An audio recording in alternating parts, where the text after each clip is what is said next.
is a presentation of Fox Sports. We are sports. We are Sun. As the Rays roll into Beantown for the final time in 2017, they find themselves 3.5 games back in the wild card race with just 21 games to play. Tonight, the Rays send right-hander Chris Archer to the hill, looking to silence Mookie Betts and the Boston Bats in Game 1 of this AL East showdown.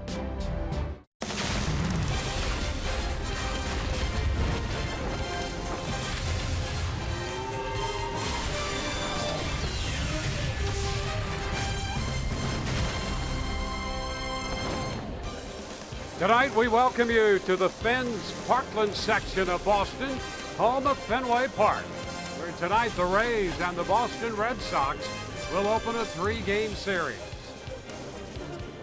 Hi again, everyone. Welcome to an evening of Rays baseball with Brian Anderson, Dwayne Stats. Great to have you aboard.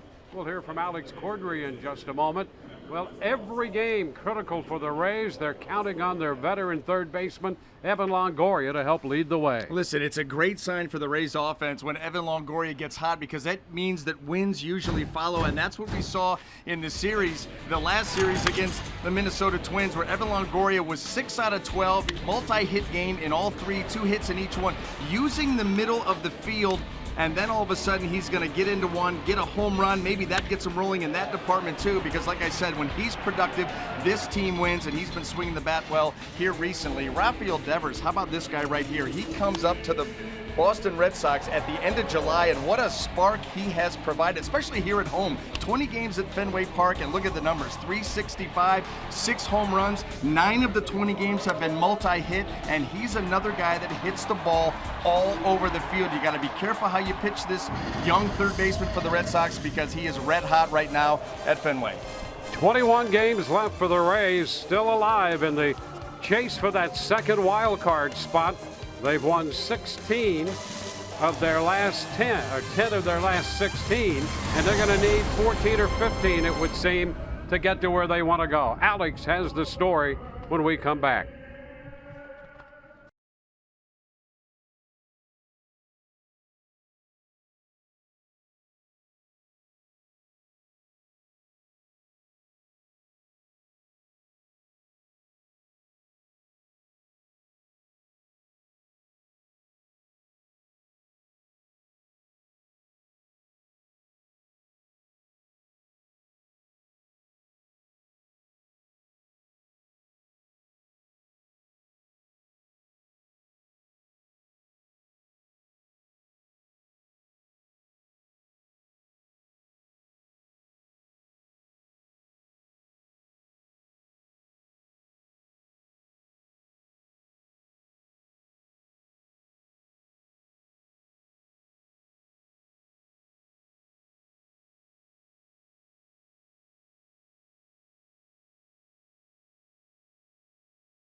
Diamondbacks are getting set for game 1 of this 3-game series. And with 21 games remaining of the regular season, wins are coming at a premium as the Rays look to make a playoff push. But they know it's going to be a tall task to tackle. It's now time for our Coors Light cold hard facts.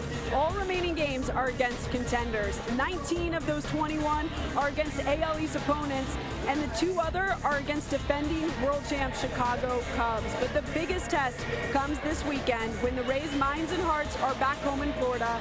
Brad Miller says the Rays just need to find ways to focus on their job on the field. Once you're at the field, you know, it's easy to lock in, you know, at the task at hand.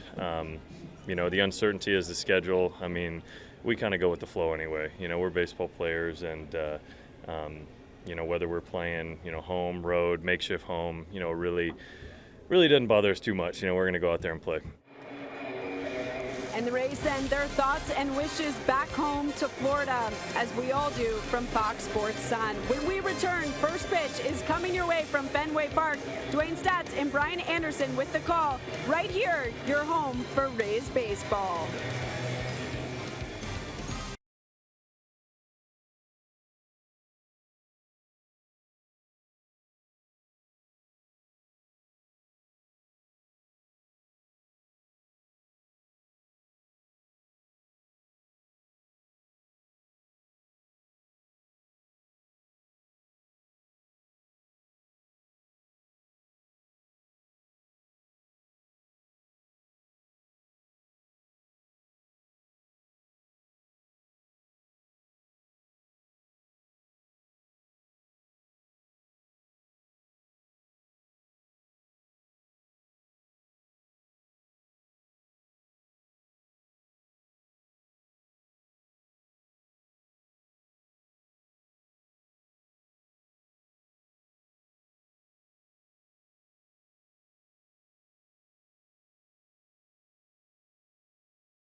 We welcome you back to Fenway Park. Beautiful evening. The temperature in the low 70s will be dropping into the low 60s before the evening is over. And the Rays and the Red Sox square off for the first game of this 3-game series. We'll take a quick look at the starting lineup presented by your Southern Ford dealers. Kevin Kiermaier will lead off. He'll be in center, followed by Lucas Duda, the designated hitter. Evan Longoria is at third. Hitting cleanup at first base, Logan Morrison. Steven Souza Jr. in right field, followed by Corey Dickerson. Adeiny Echeverria will bat seventh. He's at shortstop. At second base, Brad Miller hitting eighth, and Jesus Sucre is the catcher, and he'll bat ninth for the Rays. Well, and this Rays lineup will be going up against left-hander Drew Pomeranz, making his 28th start of the season. As you can see by the numbers, he is having a very good one here for the Boston Red Sox, searching out his 15th win, sits at 14-5 now, ERA 3.36 in 147 1/3 innings. Let's take a look at the Red Sox defense and see how that's going to line up behind him here tonight. Brought to you by Golden Diamond Source. And in the outfield left to right, we have Andrew Benintendi, Jackie Bradley Jr., and Mookie Betts. Across the infield, third to first, Rafael Devers, Xander Bogaerts, Dustin Pedroia, and Mitch Moreland, with Christian Vasquez behind the plate. And here is Kevin Kiermaier about to step in to start this one against the left-hander Drew Pomeranz, a 14-game winner. And Kiermaier has been hot since returning from the disabled list. First pitch is lifted foul out of play up the right side to get this one underway. As Alex so appropriately mentioned in her pregame comments, our minds and hearts, and if I may add, our prayers with those who are watching in the Tampa Bay and Florida area. Up and in, and down goes Kiermaier as he checks his swing, confirmed by Paul Emmel down at third, the crew chief, and the count is 1-1. So our thoughts, prayers, hearts with all who are facing down the arrival of Irma.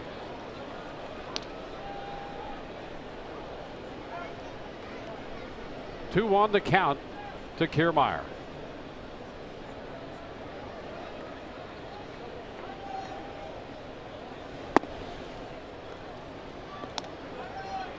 Kevin up in the count ahead of Pomeranz. Kevin Cash has his club at 70 and 71 with 21 games left. Full count here to Kiermaier. Yeah, and every one of them more critical than the previous. And you're coming now into a stretch where you're going to be facing the Red Sox twice, the Yankees and the Cubs. So you're going to have to be right at the top of your game. High fly ball lifted back into deep left center. Benintendi is there, and he'll make the catch just a step from the warning track as Kiermaier skied that one toward left center. One away.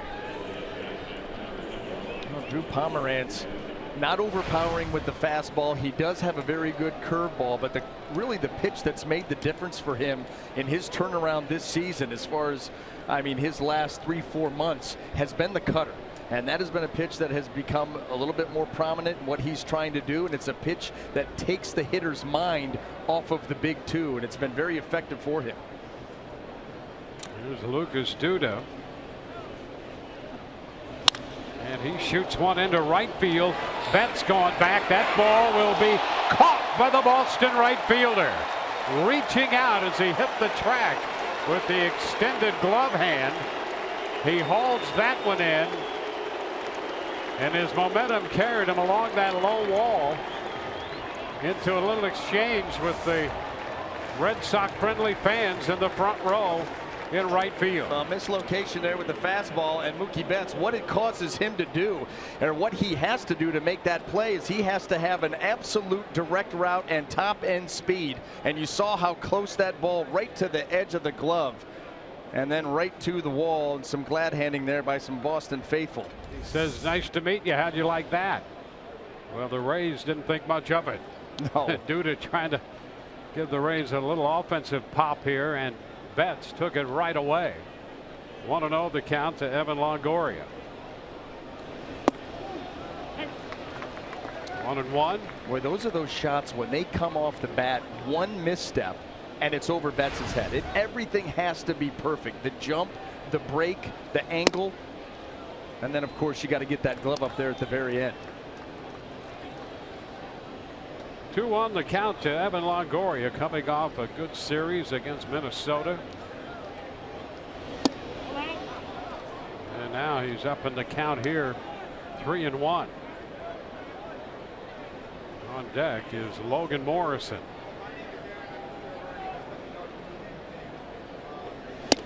And ball 4. Longoria draws a walk to get Logan to the plate. Well, this is the one thing, Drew Pomeranz, with 2 outs, prone to walking guys. I mean, he holds a team down as far as average with 2 outs, pretty good at closing out innings when he allows the team, the opposition, to put the ball in play. But far too often 2-out walks, and now you get a guy at the plate who handles left-handed pitching, can handle left-handed pitching, and has a ton of power. Well, if Carl Willis, the pitching coach, didn't already have white hair. Walking guys with 2 outs would certainly be a cause for it. And here's Logan Morrison.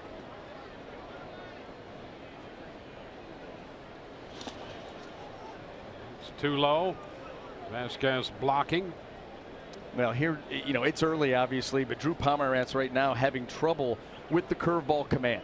We've seen him trying to make the adjustments. A couple have stayed off the plate, arm side. That one he bounced, just has not been able to find the release point and the right sights yet for that pitch.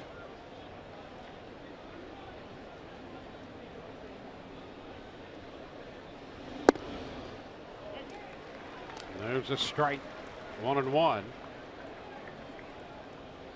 That's the thing too. He throws that spike curveball, and if you're not setting the right angle as far as leverage goes, where that front side is high, and you're coming right over, spinning that curveball 12-6, it'll be all over the place early in the game. A little piece foul. 1-2.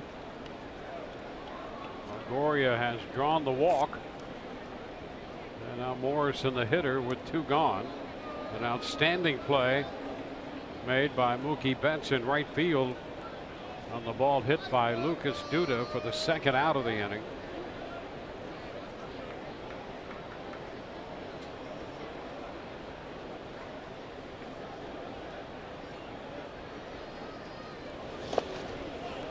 And Morrison takes ball 2.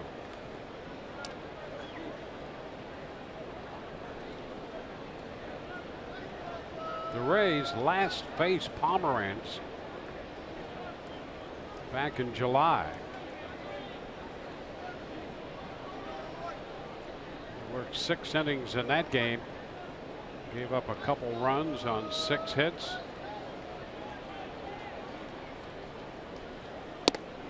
And a bit close to Logan Morrison. Full count.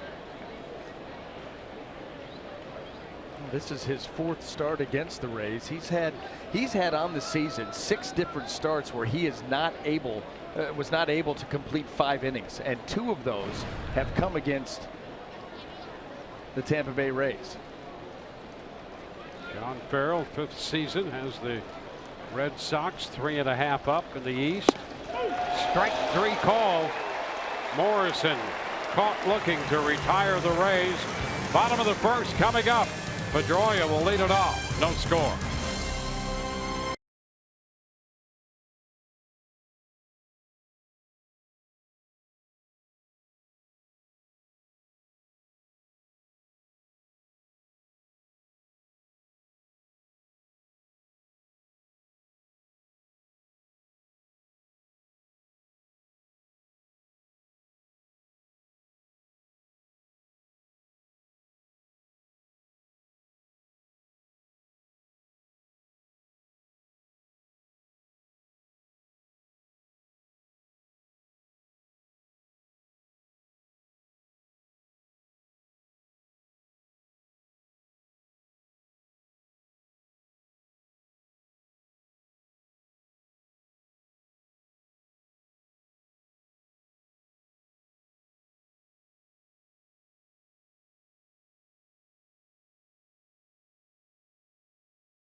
No score. We'll take a look at the Boston lineup presented by your Southern Ford dealers. It's Dustin Pedroia. He will lead off, to be followed by Andrew Benintendi and then Mookie Betts. Hanley Ramirez serves as the DH, hitting cleanup in front of Mitch Moreland and Xander Bogaerts. Rafael Devers is at third base, hitting 7th. Christian Vasquez will catch. Jackie Bradley Jr. will bat 9th. Well, taking the mound tonight for the Tampa Bay Rays, right-hander Chris Archer making his 30th start of the season, able to come back after he had that lateral forearm tightness in his last start against the Chicago White Sox. Gave up back-to-back home runs to start that game. Tried a pitch to the third hitter, threw it right into the dirt and pulled himself out of that ball game, but has been cleared and is able to make this start here tonight. Here's Dustin Pedroia. And he takes the first pitch a little bit low. 1 ball and no strikes. First pitch clocked at 94.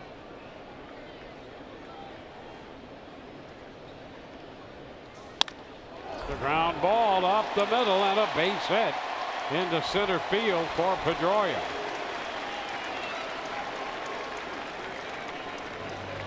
So Pedroia aboard.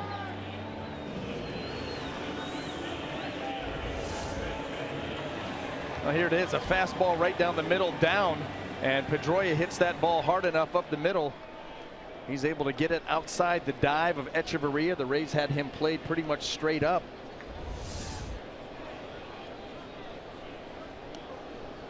So Pedroia aboard to start the Boston first, and here is Andrew Benintendi.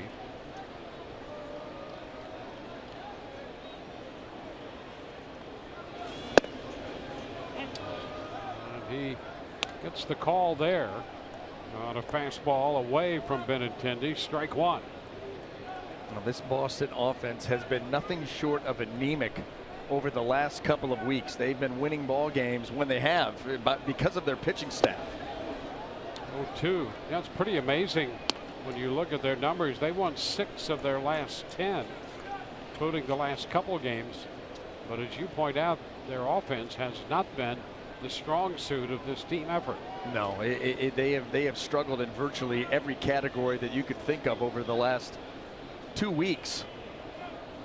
It's been up and down the lineup. And how about this? There's a base hit headed toward the corner. Pedroia on his way to third. They're going to stop him there on the double by Benintendi, and a tough start here for Archer against Boston. Single by Pedroia. Double by Benintendi.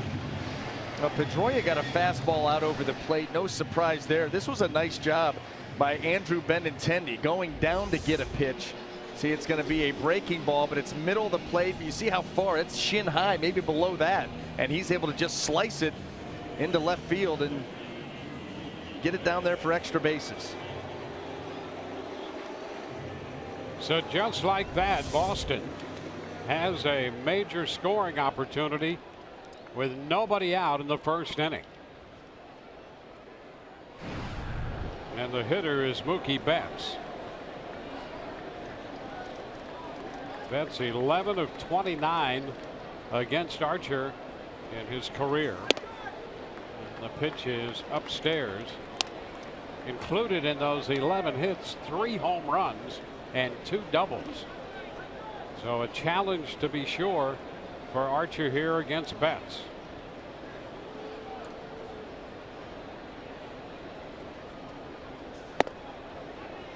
And a strike call. 1-1. Rays right-hander 2-11 against the Red Sox with a 5.06 lifetime ERA. That covers 18 prior starts.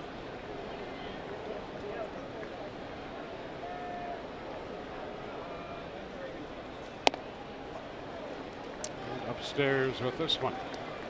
You know, 3 straight sliders to start out this AB. Mookie Betts is one of those guys that's known to have one of the quickest bats, quick hands, and he can get to just about any fastball that you give him. And so right now Chris Archer trying to slow him down, but in doing so he's fallen behind 2-1.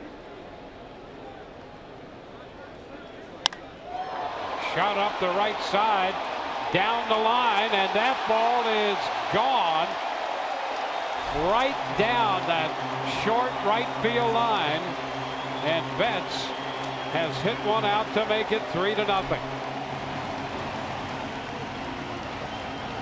Single Pedroia, double Benintendi, home run Betts.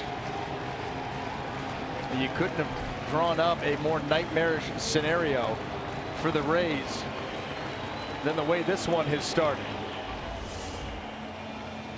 Single, double, and then a hanging slider up and away. And Betts does the right thing and tries to push that ball out into right field, and he puts it in a perfect spot right up the line. Plays so shallow and just out.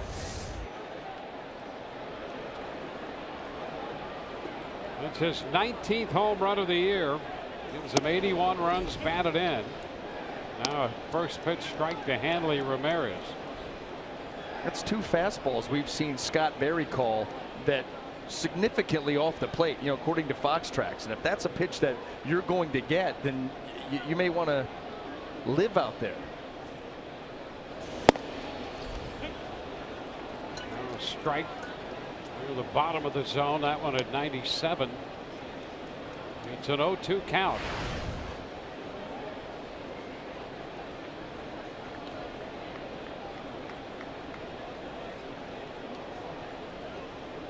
'25th home run given up by Archer.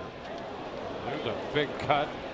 Just a little piece of it. Boy, Ramirez not cutting down on that 0-2 swing at all and coming unglued up there. Yeah, he's going to do that sitting in the middle of the lineup. And you know, Chris Archer actually thought that he struck him out. He started to walk around the mound waiting for that ball to be thrown around, not realizing it was fouled off, and Sucre was not able to hold on to it.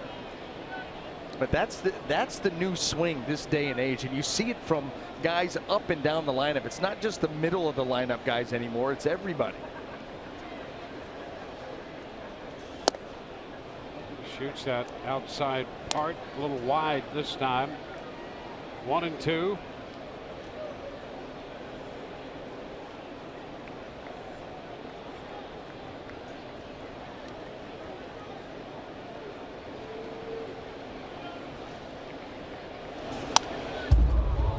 Foul ball holds the count. And we used to have so many scouting reports on guys that were looks to pull early and get him to 2 strikes, and he'll look to go the other way. Fewer of those guys now. You about count them on one hand. I mean, really, it's looking to pull all the time. They'll go the other way by accident.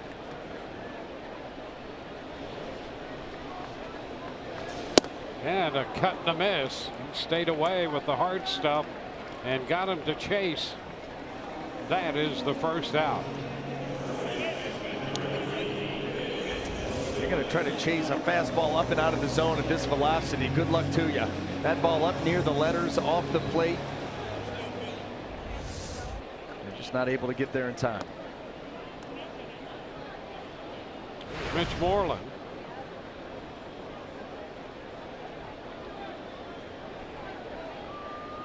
Moreland, the first baseman. 2 for 9 prior matchups against the Rays right-hander. 1 strike to count. Starts him with the fastball.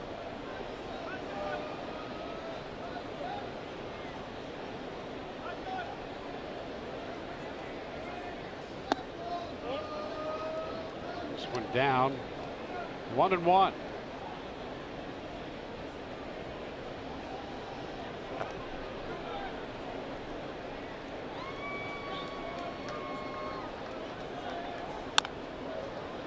Tapper the other way, foul. 1-2. Well, the Rays left a man aboard in the top of the first. Kevin Cash distributing a souvenir right there. Going to make a new Rays fan here in Boston. You've got to like him for the effort. Pitch is high. 2-2 now. Yeah, maybe do something nice for somebody and hope it comes back to you, because this beginning of this game and this big series has not been nice.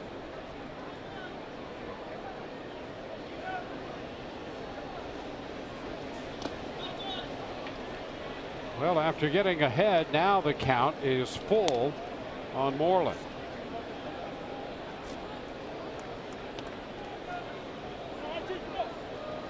Xander Bogaerts is on deck.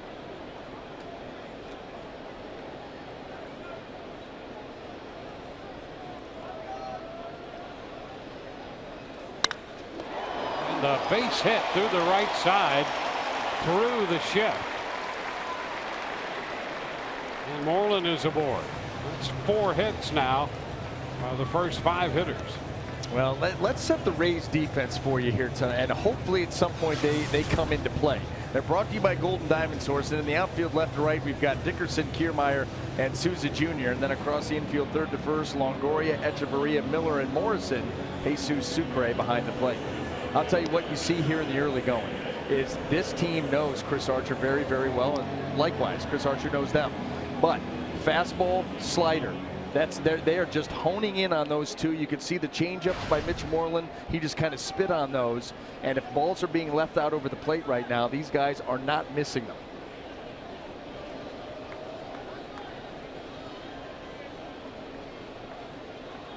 Xander Bogaerts, and he takes a strike.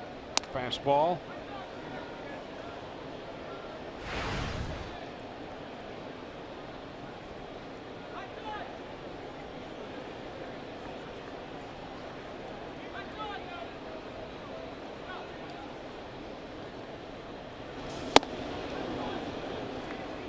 Two.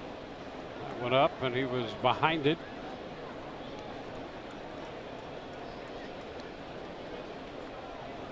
Bogaerts coming off a 2 for 13 series against Toronto, 1 for 16 on their last road trip.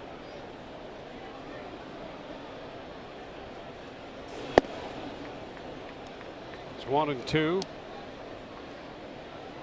So the Red Sox, who, as you pointed out, have had a challenge offensively over the past couple of weeks, off to a quick start tonight.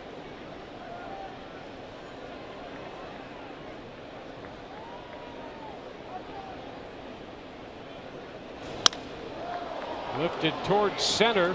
Kiermaier coming in a hurry, gets there and thinks about a throw back to first, but hangs on to that baseball. And so Bogaerts is out, number 2. Well, these are the numbers that we were talking about. If you go back 2 Fridays ago, it was August the 25th. How about this? Last in the American League in runs per game, and average slugging percentage, last home runs. They're tied for fewest in Major League Baseball in that time frame. On base percentage, I mean, across the board, the fact that they've gone 6-7 this is over a 13-game span. They've actually gone 6-7. Speaks to their pitching staff, because certainly swinging the bats, they have not been very impressive. Although you couldn't tell that by this ball game here tonight so far. Well, there's Devers, Rafael Devers, out of the Dominican Republic, and boy, do the Red Sox like his bat. He is thinking power almost all the time. I mean, he is so strong. That home run that he hit off of Aroldis Chapman to deep left center field at Yankee Stadium. And obviously Chapman's supplying a lot of the power, but he is a strong young man. The big swing. He lets it loose up there. Got just a little piece of that one. And it's 1-1. And how thrilled, not only with his bat, but his position. They may have finally found their third baseman. Been looking for one for years.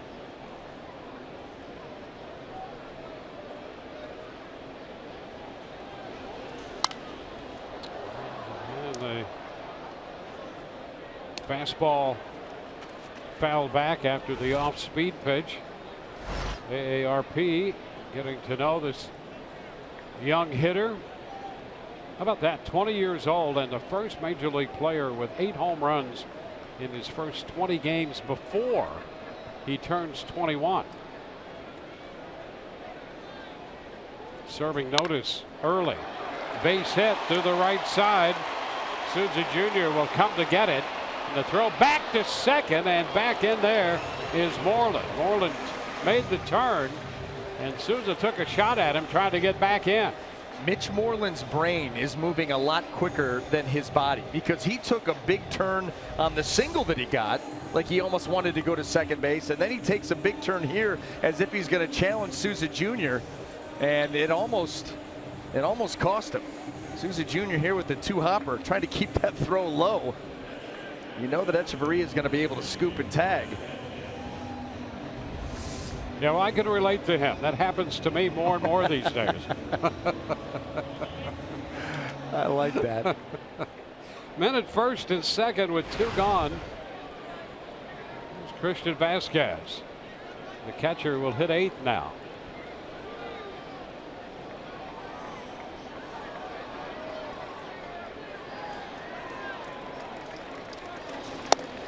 The pitch is wide. Here we are. A high pitch count in the first inning. It's 30 pitches already. And think about this. Because of that abbreviated outing last time out, his last extended start was in St. Louis. And that was, well, this will be his 12th day.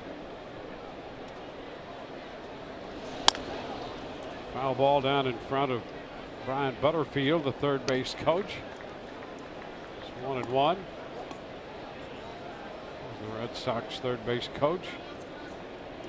And a good one all around. Not only just a third base coach, he could do almost anything you want him to do and even manage. In fact, you have to believe at some point he's going to get that opportunity. Yeah, shocked he hasn't already. Was fortunate enough to have him as our third base coach when I was with Arizona. 1-2 now on Vasquez.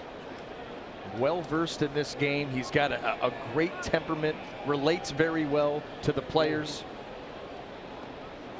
Yeah, great evaluator. Loves the Wolverines. Johnny O, that was for you. And he can teach the game to young players. Strike 3 call.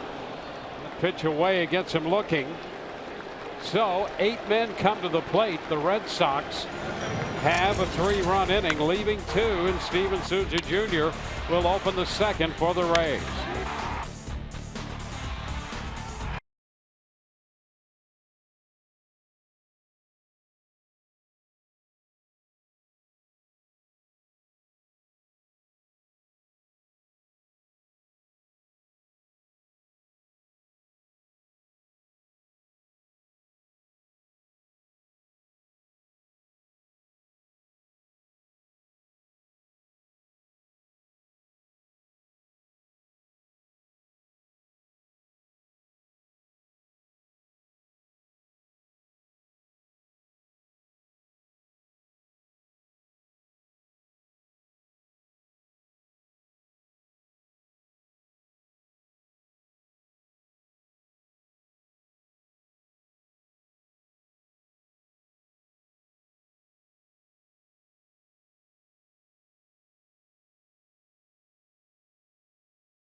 In 7-Eleven, offering a $7.11 ticket to Rays fans. Visit a local participating 7-Eleven store and pick up a Rays discount coupon for the game Friday, September 15th against the Boston Red Sox. Keep saving with a $5 Budweiser and Bud Light draft exclusively on the Budweiser porch. Ages 21 and over. Please drink responsibly. Rays up. Here's Steven Souza Jr. is up. And down in the count, 1 strike. I didn't think that you'd be able to get that readout without having to go to the oxygen mask. And it's right here, but that was a mouthful. 2 strike count. Yeah, happy to get to Rays up. Well, that signifies the end. Yeah. And good to see the Rays up here because they're going to need to go to work against Pomeranz, down early by 3 runs. They have had success off him in the past. They obviously are not going to be surprised by anything that he does out here tonight. And he strikes out Souza Jr. The question will be, who's going to execute? And Pomerantz, with that curveball up in the count, always a threat to get a hitter to chase and swing and miss at that pitch. And that's why if he's good with that pitch early in a count, then you start to worry. Because if he's able to get ahead with it, kind of like how we see Alex Cobb use his, get ahead with it, but then I got the one I can bounce. That's what you don't want to see. Yeah, and what a difference that makes if a pitcher's ahead in the count, and as you said, he can bounce it, not hittable, but chaseable. Pitch to Dickerson. That's a strike, and again, Scott Berry widening that dish a little bit. He really has on both sides, away to lefties and away to righties. He is not afraid to go off the edge, and boy, you got to take note of that if you're out on the mound, and I'm sure these guys have. 0-2.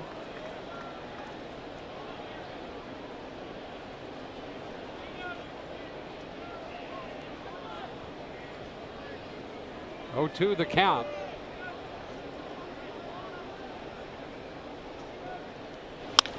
That's a liner into left and almost misplayed by Benintendi. He started to come in on that ball and suddenly realized he'd better retreat, and he got the glove hand up there to catch it. I don't think that he thought that Corey Dickerson could go down that far and hit a ball this hard, and it really benefits him being left-handed.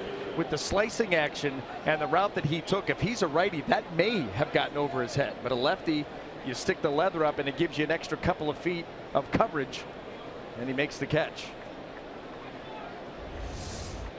So 2 up, 2 down. There's Adeiny Echeverria.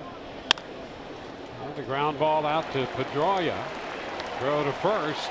Strikeout, line out, and a ground out. 3 up, 3 down. On to the bottom half of inning 2, 3-0 Boston.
Support of Roberto Clemente Day, the Rays and Feeding Tampa Bay hold a canned food drive.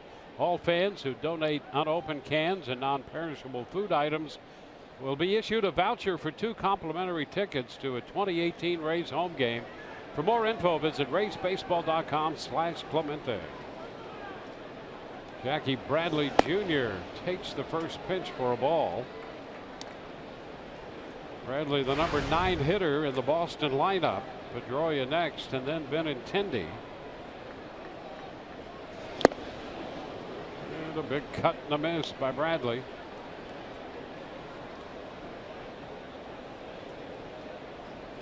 Bradley, 252 for the year, and 15 home runs.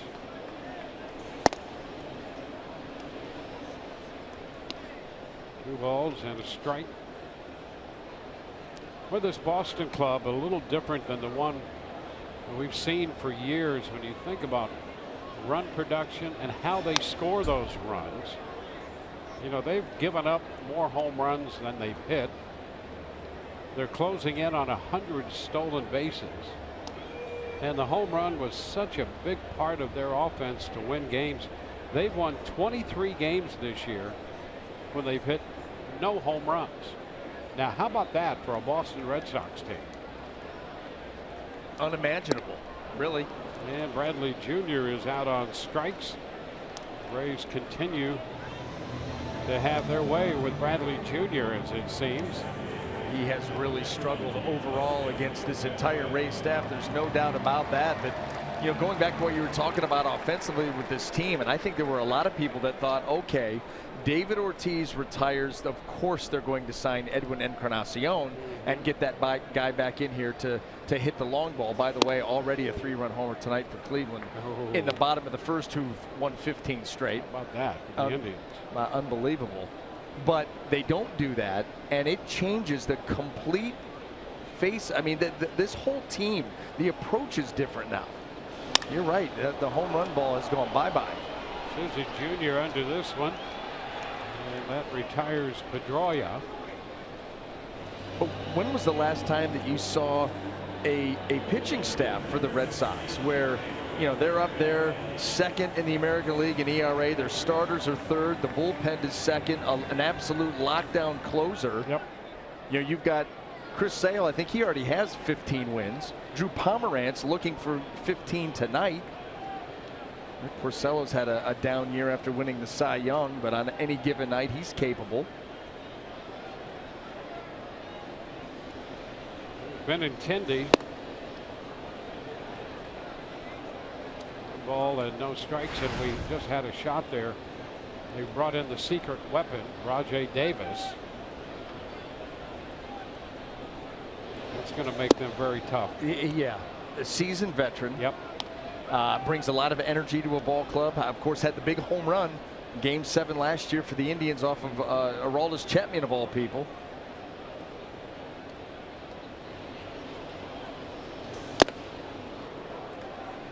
Tindy, a late swing. That's 1-2.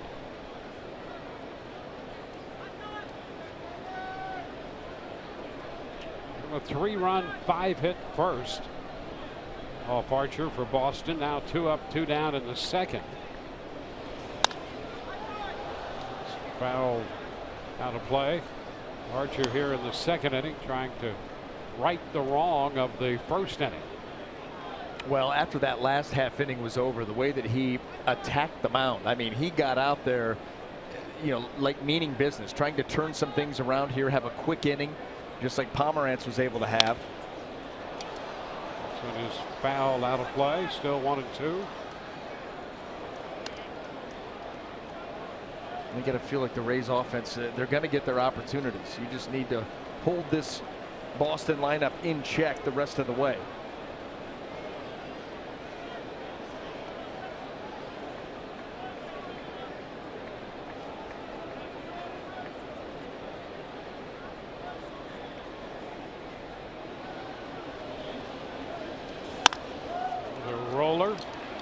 Scooped by Miller, and the toss to first. 1-2-3 go the Red Sox. On to the third. Brad Miller will lead it off, down 3-0.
For tonight's Geico great moment, we go back to 2007 on this date. Delmon Young's 2-run homer in the bottom of the ninth pulls Tampa Bay within a run of Toronto. And 2 hitters later, it was B.J. Upton delivering a pinch hit 2-run walk-off home run. The Rays prevail 5-4.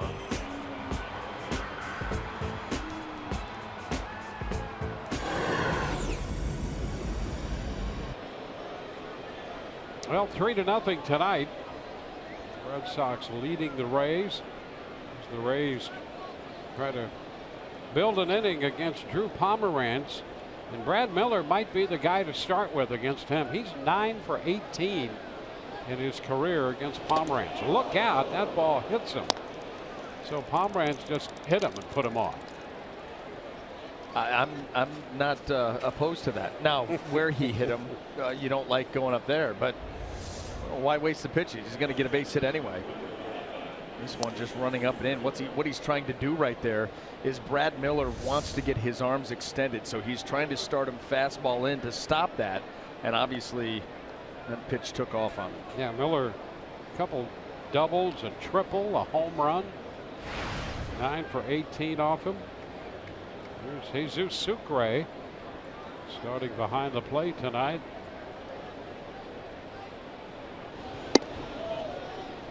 Pitch upstairs.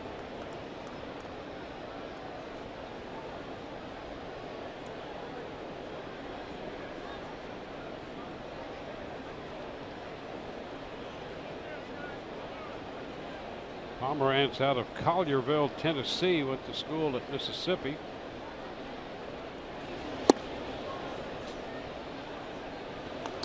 And the count is 2-0.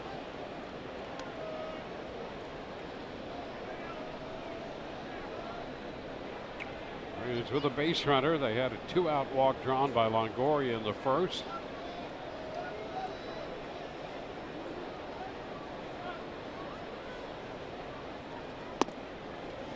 Sucre, a good look at that one. Down 3-0. How about that? Here's Sucre, a 2-0 count, and instead of trying to go with the sinker, he tries to go with that curveball, which, by the way, he has still not been able to command at all here in the early going, and now finds himself down 3-0 to the 9-hole hitter.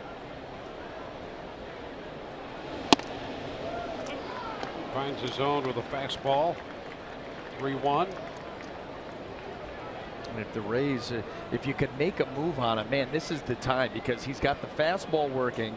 Really haven't seen too much of the cutter yet, and the curveball has not been effective at all unless he's been way up in the count, and that's not been too often.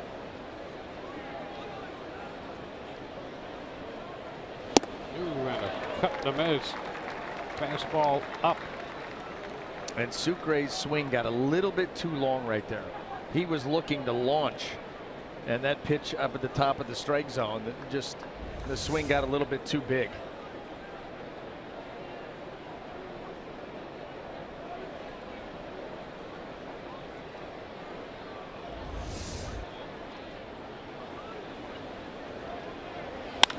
Two foul into the stands up the right side. Now this is where you'd want to come back with the curveball. 3 straight heaters to get back in this count. You've got him swinging now.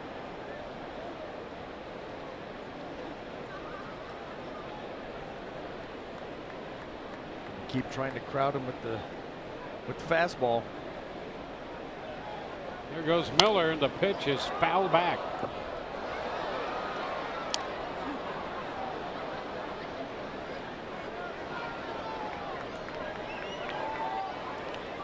Rays come in 70 and 71. And their eyes set on trying to sweep Minnesota after taking the first 2 games of that series at the Trop, but had to settle for a series win, taking 2 out of 3. High popper right side. That'll be chased by Moreland, Pedroia, and Betts is there to make the catch. It's the first out here in the third, recorded by Drew Pomeranz. And our Toyota inside look. Pomeranz, season he's had. And you can see the last 12 how effective he has been. Well, he's cut down obviously right here on the long ball. 6 home runs as opposed to 11. Yeah, the ERA down about 1. You can look at Drew Pomeranz. You can break his numbers up a lot of different ways, but I'll tell you what, he had his last time out, he lost to the New York Yankees, but he was on a run before that where in 14 starts he was 8-0. The team was 11-3, and he really was helping hold this team afloat when they weren't scoring a lot of runs. With what Chris Sale was doing, Drew Pomeranz stepped right up there as his 1B and just really helped this team along the way get back to first place, and then being able to hold that now for quite a while. A little tapper toward the mound. Pomeranz turns and makes the throw. Kiermaier out at first as Brad Miller arrives at second base. So he's in scoring position with 2 outs for Lucas Duda.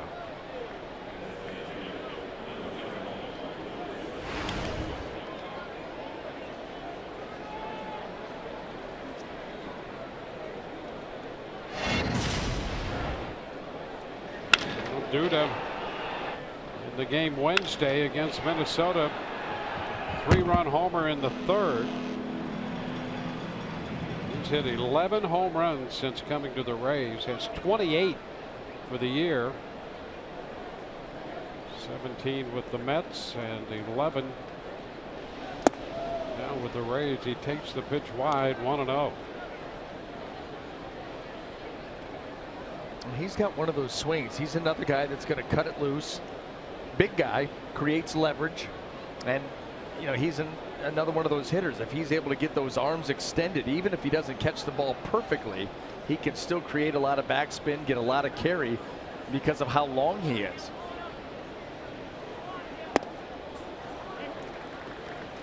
Now it's 1-1. When he gets right up on home plate too, so he makes it difficult for you to come in. A lot of guys, when a guy's crowding the plate, they know that the margin for error there is so small that they are reluctant sometimes to come in, although we've seen pitchers that are able to do it can try to tie up Lucas Duda, and you see he is right on his hands almost over the inside corner.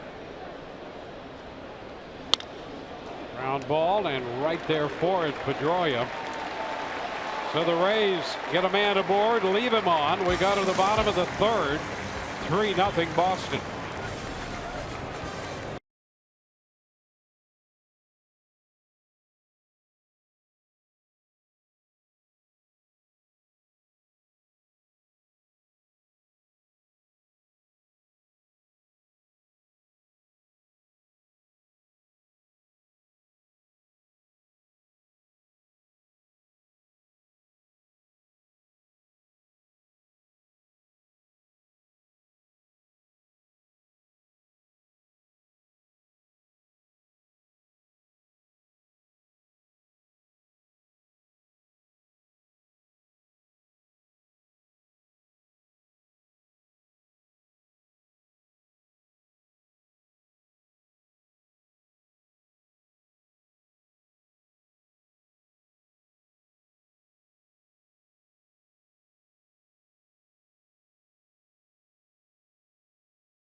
Back here at Fenway Park, where the Red Sox lead the Rays 3-0. Well, as Hurricane Irma gets closer to Florida, the Rays will not return on Sunday as originally scheduled back to St. Petersburg. They will play their 3-game series on Monday, Tuesday, Wednesday against the against the Yankees at Citi Field, the home of the Mets in New York. Now, Kevin Cash says we will go play wherever we need to. That's not the important thing right now. And Rays second baseman Brad Miller says under these circumstances, it's not a big issue at all. As for next weekend's home series against the Red Sox, that will be determined after this weekend where the two teams will play. Dwayne.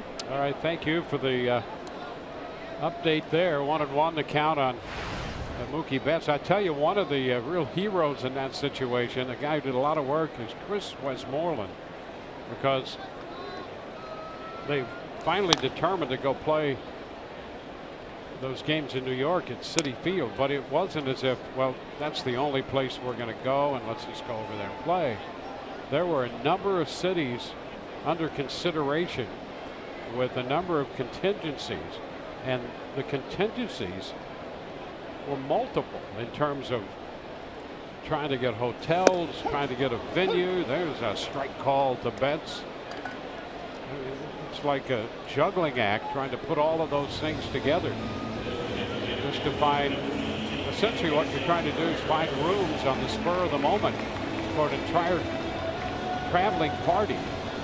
And the Rays, once they were confronted with this situation with the approaching Irma, the idea was, well, let's open this to see if we can get some of the family members out of harm's way as well. And so the Rays making this trip with some family members as well, which made the challenge of finding accommodations for everyone that much greater. And I saw Westy walking into the ballpark today, and he was all smiles. Got the job done. Good attitude. Foul ball back, and again Ramirez loses the batting helmet with that big cut. 1-1.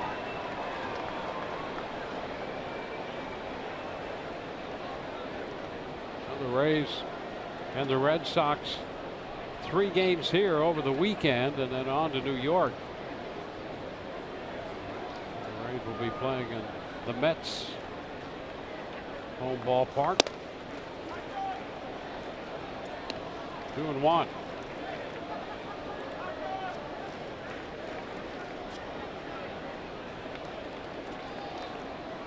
Archer 53 pitches right now.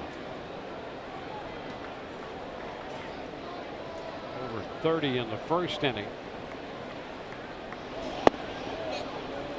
Did he get him to go? He did not.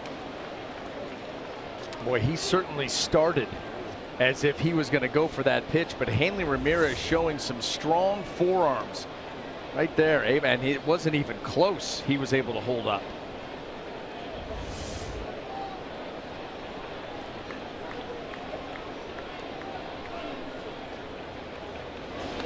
Into the dirt.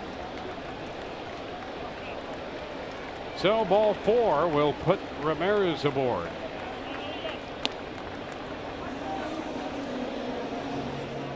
One on, one out.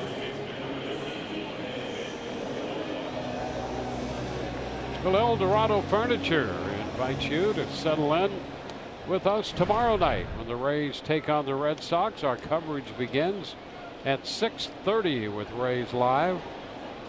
Matt Andrees and Chris Sale scheduled to be the pitching matchup in that one. Here's Mitch Moreland, 1 on, 1 away. And the first pitch is a strike. Fastball away from him.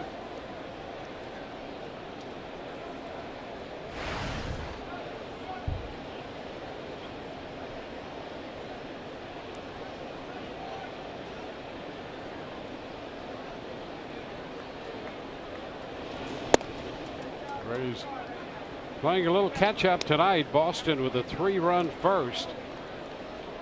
Archer has settled in a bit since then. And to hold his Boston lineup and give the Rays lineup a chance to get right back into this game. Well, this one blocked, and now start of a throw, but Sucre holds on. Ramirez trying to read that as quickly as he could. Yeah, those are the pitches with a guy on base. He's going to take that secondary lead, and if he reads the ball in the dirt, especially if he's got good speed, he's going to be heading towards second base. And that ball out of the hand was destined to bounce. That changeup well in front of the plate, and you can see Sucre try to backhand it. Hanley Ramirez didn't get a very good jump, and that's why he just held on and scampered back to first.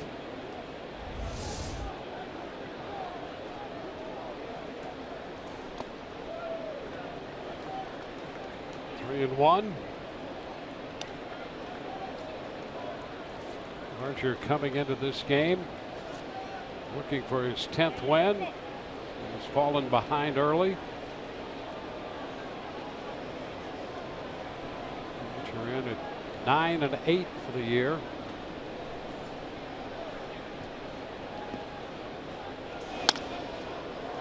It's fouled away. Full count.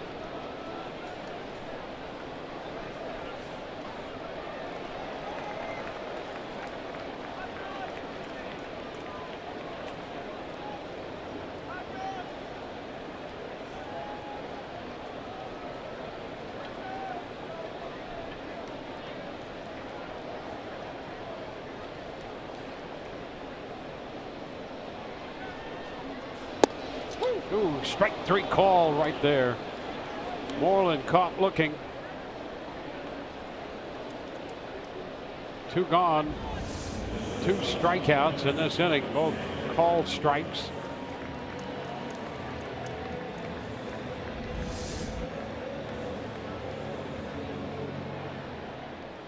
Xander Bogaerts.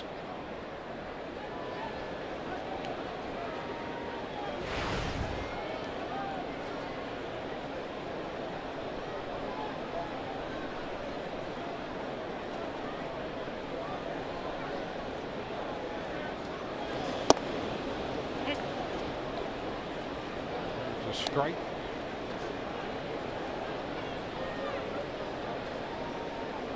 Difference in the game right now, that 3-run home run down the right field line by Mookie Betts in the first, got it just inside the pesky pole and out of here.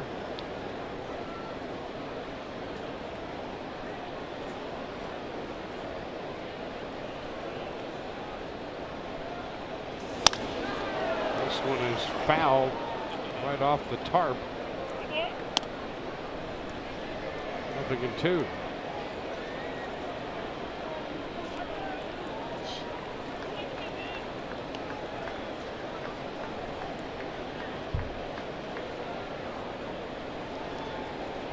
Rays down a game in the season series. The Red Sox have 7 wins. The Rays have 6.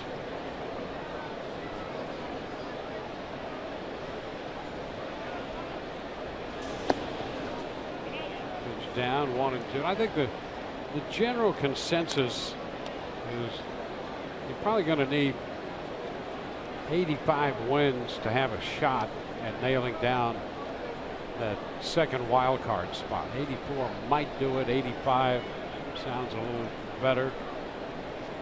And the Rays would have to go 15-6 the rest of the way to do that. A little roller right down to first. Morrison handles that. No runs, a walk, and a man left. We're headed into the fourth. 3-0 Boston.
Brought to you by your local Ford dealer, by Freestone, and by your local Toyota dealers. Let's go places.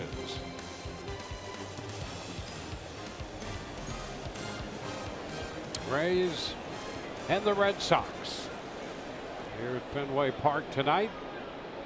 On to the fourth, and Evan Longoria leads off. The pitch is up and away. 1 ball and no strikes. Now you finally have this game somewhat settled down as you get into the middle portion of it, and it's time for the Rays to start to threaten here a little bit.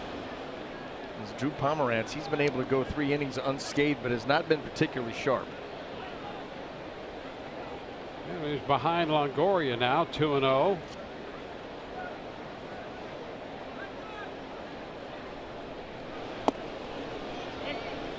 One. Well, the Rays faced Pomeranz back in the middle of April. He had a no decision in a game eventually won by Boston 7-5. He gave up 5 runs in 4 1/3. Swing and a miss, and struck out 10. 4 1/3, 5 earned runs, 10 strikeouts. And you see that line a little more often these days than you used to. It's a stuff game, and while Pomeranz is not overpowering with his stuff, he still has that capability when he has the curveball working to ring up some strikeouts. But you're right, because it's such a stuff game, you can be overpowered and a guy can punch out a lot, but they're going to leave mistakes out over, and when they're taken advantage of, you get your strikeouts, they get their runs. What's more important to you? I mean, usually if you went 3 or 4 innings, gave up 5 or 6 runs, maybe you had a strikeout. But now there's ball 4. But now more often do you see a line just like Pomeranz had. Had a chat about that with Dennis Eckersley, who dropped by before the game, and Hall of Famer and one of the really good guys in the game. And he talked about, he said, hey, it was 20 years ago when I pitched. It doesn't seem like it was that long. He said, you never saw those pitching lines then. But now, because it is such a stuff game. He didn't drop the Y word, did he? No. No. Much in trouble. Here's Logan Morrison fouling that one back. 1 strike to count. But that's part of the, I mean, you look at the Rays offense, and that's part of what got us to that point in the conversation.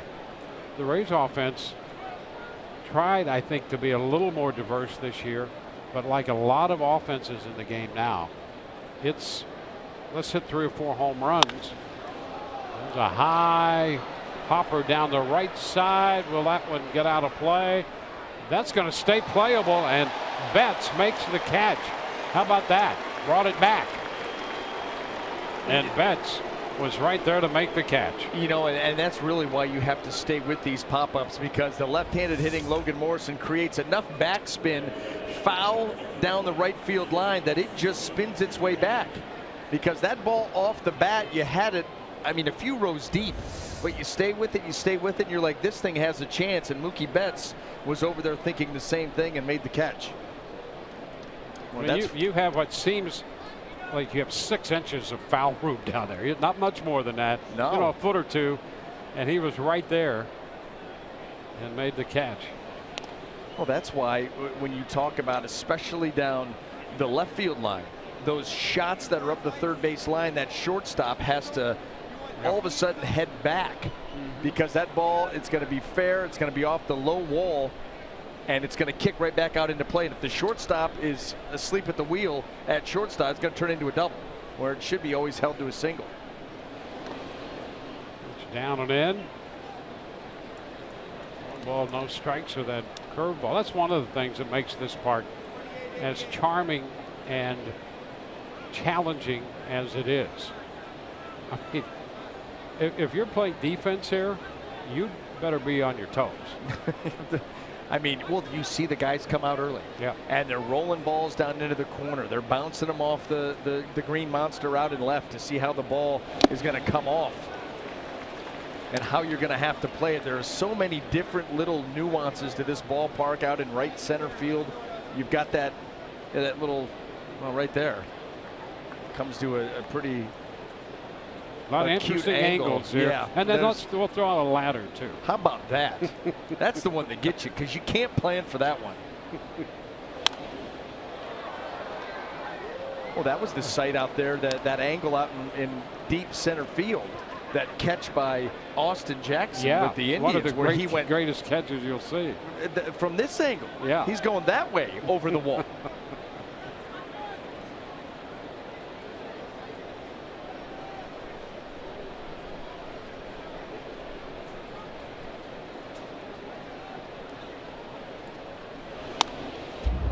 Coming in on Souza, he bites it off and fouls it. Still a ball, 2 strikes.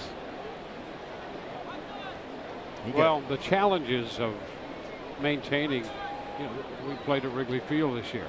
Those 2 ballparks, Wrigley and Fenway, to keep them as modern as you can and continue to maintain the atmosphere is a challenge.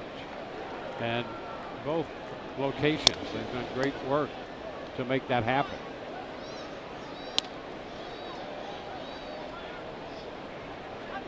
And people like coming. Players, it's different. Players love coming and playing in these venues. You're used to these giant stadiums that are just, you walk inside and all around you. Fenway's very short. Yeah. It's compact. Wrigley the same way. A foul out of play. Right now, Souza Jr. wielding that bat like it's like a lightsaber, just flipping it out there, trying to foul these pitches off and stay relevant in this at bat and hope to get a mistake.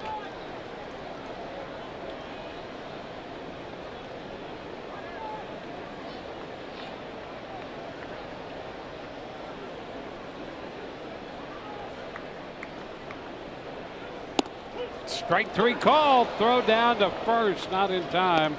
And Souza turns and walks away. The battles now are just like this one that Souza had with the pitcher. You used to get plays where you try to hit behind the runner, maybe you try to put the bunt down, maybe squeeze a guy home once in a while. And those are few and far between. The battles really are what we just saw right there. Pitcher hitter, big swing. He did take a couple of swings to just stay alive, fouling off some tough pitches, but that's what it boils down to almost every time.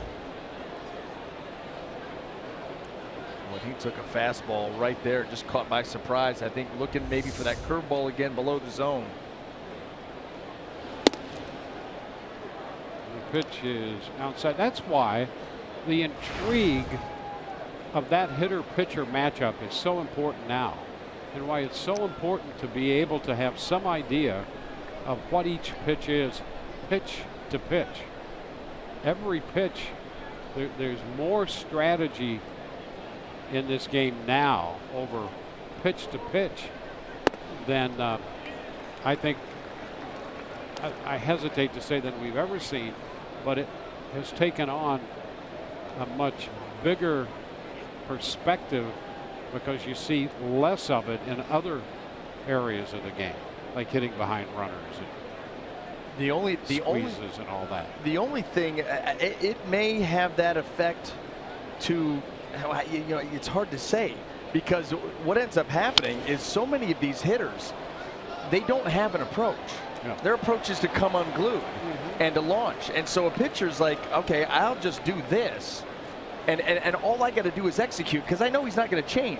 Like the strategy, it used to be, okay, I get to 2 strikes, now what? Yeah. Is he still looking to do this? Is he going to try to take away the outside corner and shoot me the other way? You don't have to worry about that anymore, because they're not going to do that. Very rarely, we see Evan Longoria do it, and when we do, we're like, oh, look what he did. Oh, yeah. Because that used to be the norm. It's not the norm anymore. Nope. They're interesting matchups in the sense that will you see an adjustment made or not?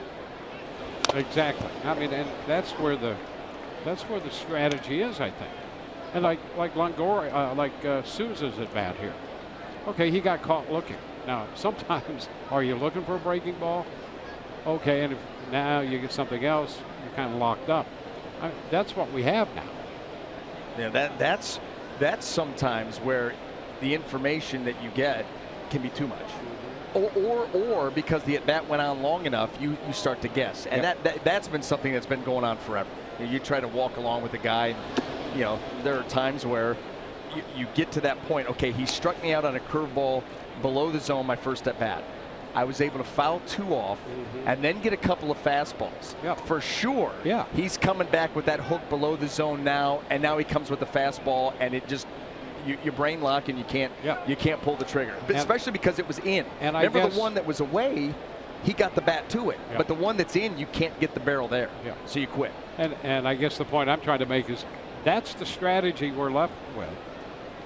And if you're going to strategize a lot, or think about it, a high pop-up foul, and will that come back or not? Ooh. Well, 2 or 3 rows and a big hop out of play. Careful down there.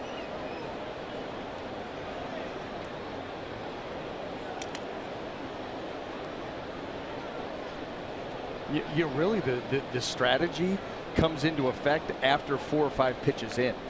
Because early on, I know what you're going to do, you know what I'm going to do. Now if we get a 6-7 pitch at bat, now you almost resort to old school baseball. And that's what happened with Souza Jr. That's what got us started on this little rabbit trail. Which we continue to go down because nothing's happening. Well, hey, you get a little strategy, you get a little excited, you know. Well, go, hey. That's true. That is true. Leadoff walk to Longoria. Hey, there you go. That gets you going as well. Anything. Oh, they got to pull that hat down. You're going to wear the baseball hat. You can't show the hair up front. Get that down. And now, see, that's not a baseball look. It was a baseball catch, not a baseball look.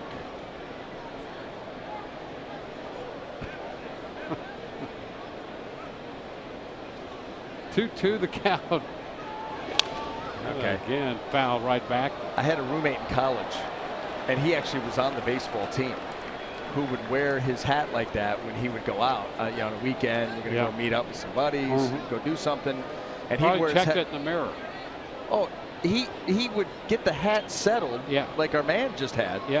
And then hairspray underneath. No. Oh, yeah, he did. Yeah, he did. He had a film of hairspray underneath the bill of every hat in his collection. It was the worst.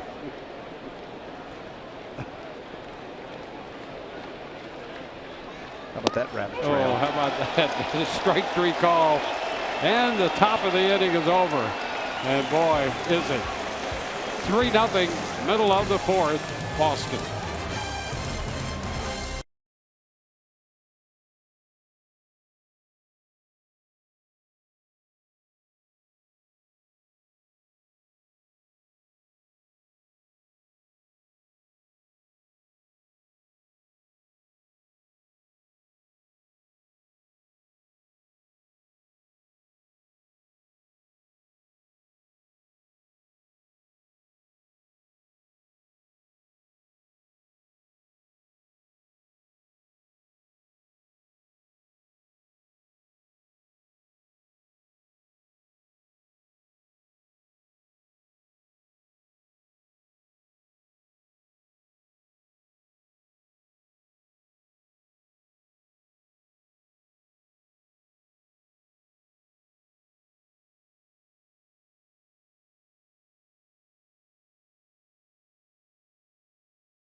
How about that? I love that look. No.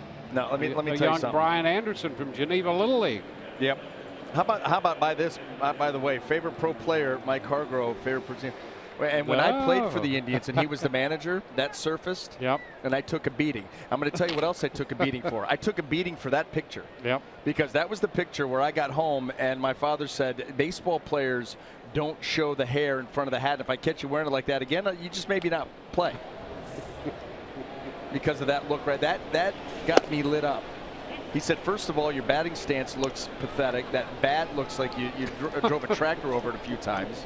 And you're smiling out at the pitcher. And that's not a good look either. Now, there's a lot wrong with that whole baseball card. Yeah. But he did that because he had great concern and affection for his son. But he did want the best for him. There's Yes, no he question. did. See, There that's you how go. you wear a hat. There you go. And it doesn't even have the flat bill. He's got it rounded. I like that. Looks like a ball player. Rounded look. Yeah. Yeah. And these things aren't serving trays. They're baseball hats.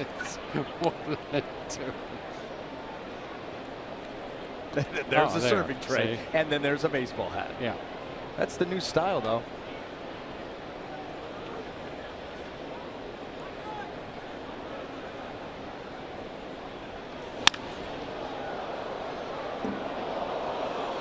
One ball, 2 strikes. Nothing like fun at the old ballpark right there. A lot of fun early. Yeah. And another souvenir.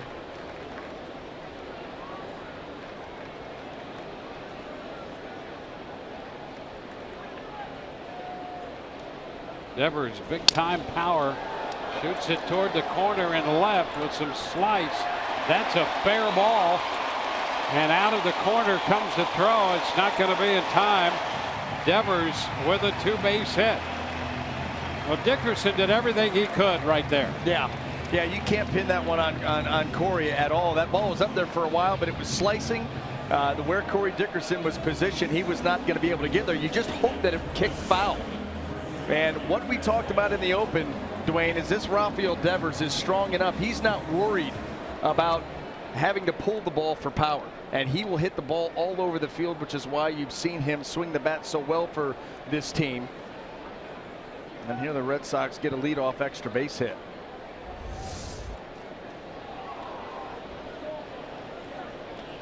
So an immediate scoring threat with the leadoff double.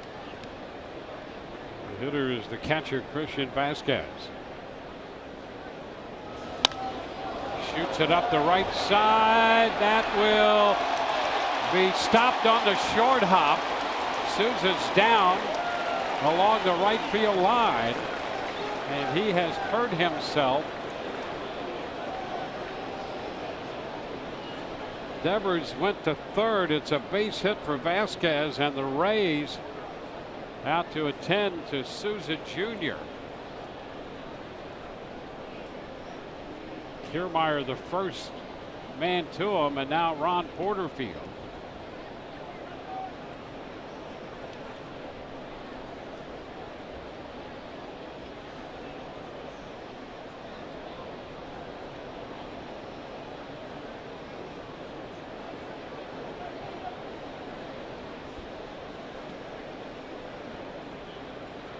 Souza came up with that ball on the short hop, racing over there. You know, and from our vantage point up here, he's kind of blocked off, so you really don't have any idea what went wrong there, but you knew the ball coming back in didn't look right. He's going to try it, ends up scooping it. Maybe that right knee banging into the wall. With making a great effort, ends up short hopping. When those knees go right into that low wall, you can see he was feeling it right there.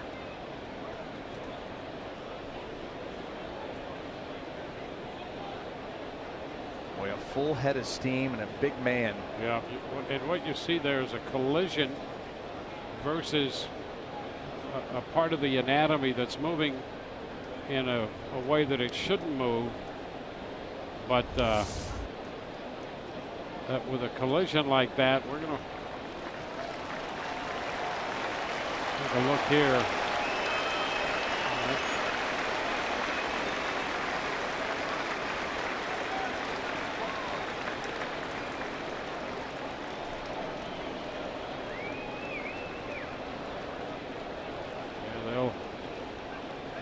Very cautious about that.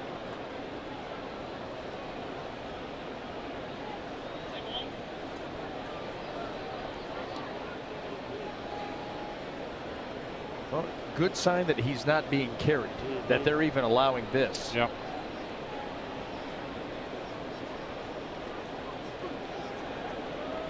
Well, these situations, you want to err on the side of caution, but you're right, that is a much better sign than it could have been, and we don't know it right now. No. As much as we do looking at it.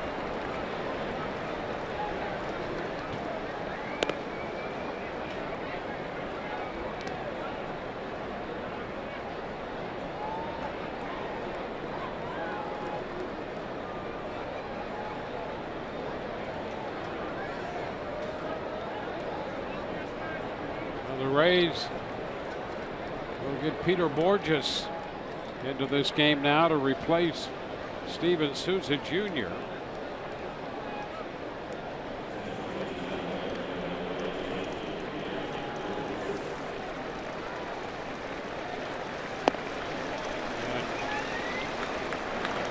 never want to speculate on these things one way or the other, but these are much better signs than when he first went down. So we'll see. Yep. And there's Borges loosening in right field with men at first and third and nobody out here.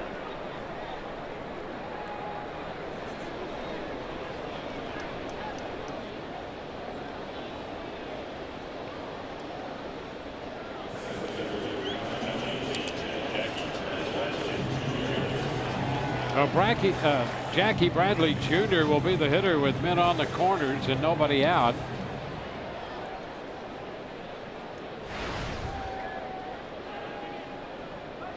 He struck out his first time. Came into the game with 57 runs batted in.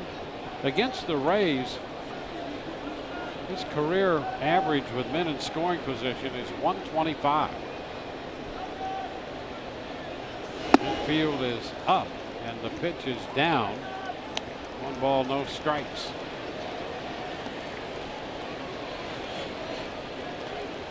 So a big situation for the Rays, who are already down by 3. Which are a major challenge in front of them in this situation. And he falls behind Bradley.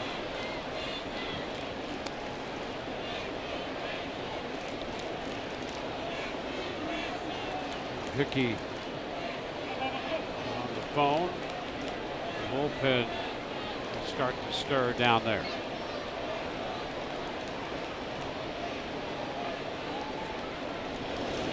And a base hit into center field. That scores the run from third. Devers crossing the plate. It's 4-0. Jackie Bradley Jr. comes through for Boston here against Chris Archer. And the most disheartening part about this is 7, 8, and 9 in the lineup. Double the other way, single the other way, single up the middle, hanging breaking ball, and Jackie Bradley Jr. just hammers it right through the middle of the field.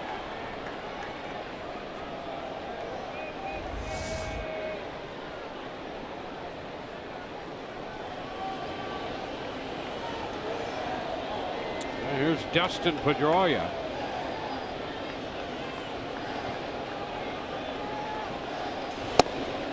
And a strike. Pitch has been a strike all night, a little wide it would appear. Chaz Rowe up in the bullpen.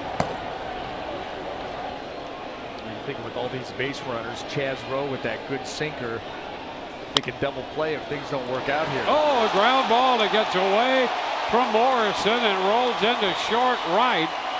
Another run will score, and it's first and third for Boston.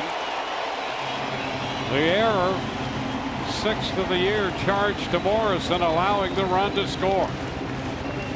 Logan Morrison has been so good for the Rays down there at first base, and this is just uncharacteristic. A routine ground ball. I don't know if it took a hop.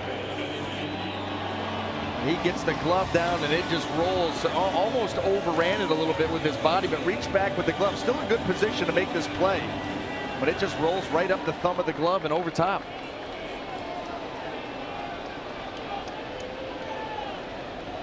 Well, he was setting himself up, I think. I think he overran it to field that ball and immediately throw to second base. That was on purpose, and the ball just got away from him. Pitch down to Benintendi. Yeah, watch this, Dwayne, and you're nodding your head too. Yeah. But as he goes to get around the baseball because he's looking to throw to second to start a double play. Right here. See him get ready to throw. That arm was going into the glove to throw quickly to second base. And that ball hopped him.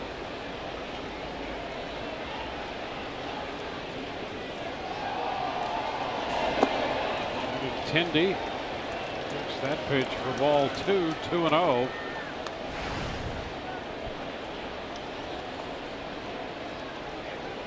Red Sox now with a 5-run lead.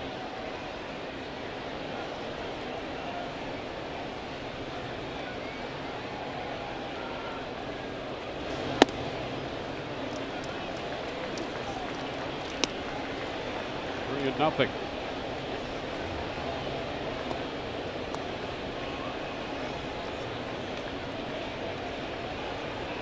That's on deck. He gave the Red Sox the early lead.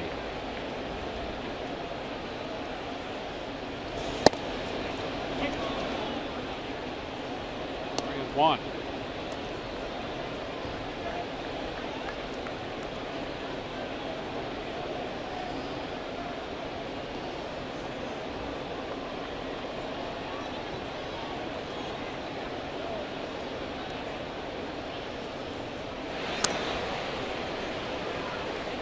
Nevers open with the double into the left field corner.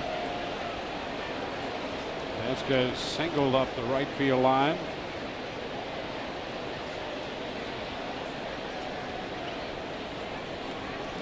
Yankee Bradley Jr. drove in a run. Pedroia reached on the air, and this one up the middle. Base hit. That will score Bradley Jr. Pedroia into second base. Benintendi with his second hit of the night drives in the run, and here comes Kevin Cash. Braves are going to go to the bullpen, and Archer will leave this game with nobody out in the fourth. So 3 innings plus for Archer. Back in a moment.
nobody out in the 4th inning. Enter your Lotto Fantasy 5, our all new fast play ticket in the Florida Lottery game day cash promotion. You can win a 2018 Lazy Days RV motorhome, over $200,000 in cash prizes, bowl tickets, season tickets, and more. Must be 18 or older to play. Play responsibly. Chris Archer leads, 81 pitches, 9 hits and 3+ innings. So far 6 runs. He's responsible for 2 on as he departs. Chaz Rowe takes over. Well, Chaz Rowe, and what Kevin Cash hoping for here is a quick end to this bottom of the 4th, and Chaz Rowe can get a ground ball with the best of them, and that's what you're hoping for. It was an inauspicious start, to say the least. First 3 Red Sox reach, score, and now they're starting to pile on. Archer has had a difficult time against this Boston team. 2-11 coming in, and he departs down by 6. 2 balls, no strikes.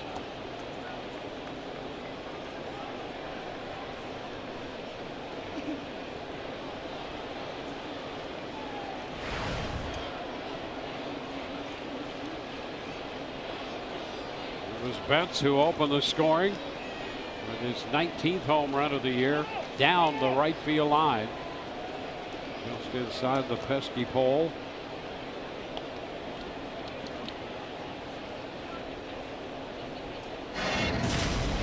That first inning home run on a 2-1 pitch. Couldn't have placed it any better. I mean, he took that ball, it was a breaking ball, up and away, sliced it. 2-1.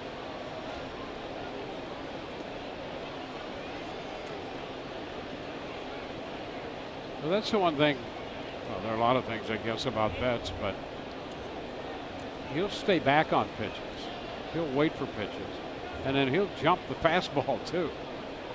He can wait on the pitches, what we were talking about earlier in the game, because of how quick his hands are. He can afford that extra beat to wait and recognize, because he trusts his hand speed and his swing mechanics. Yep. So you jump the fastball, and you know, if it's a breaking ball, you can sit back a little bit longer than most guys because your hands are a little bit quicker than most guys.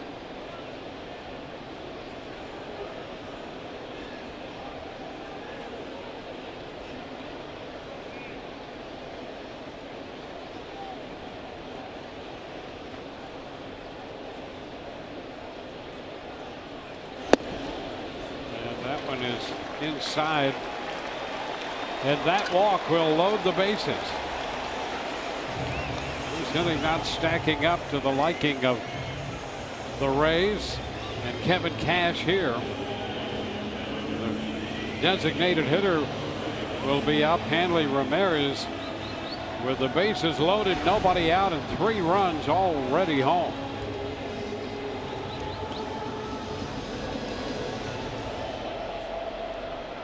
For 15 this year with the bases loaded, and 7 career grand slams.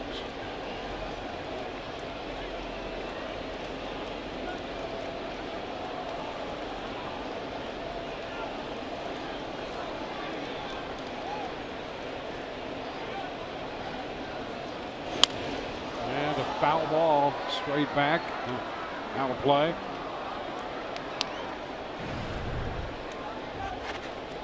And there's the breakout against Chaz Rowe, 1 for 4, but that hit a home run.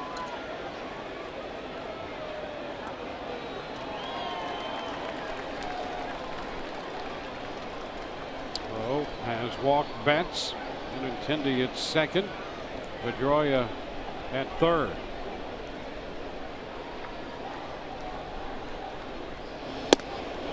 And he gets Ramirez to chase right there. 0-2.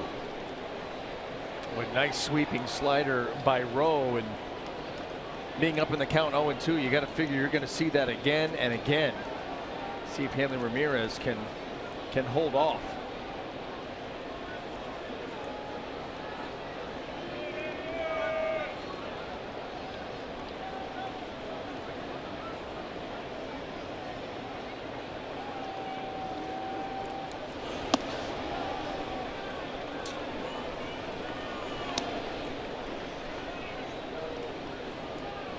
Rowe pitched in the game Wednesday against Minnesota.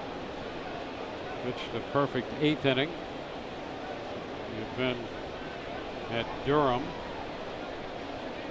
Rays got him from the Atlanta organization.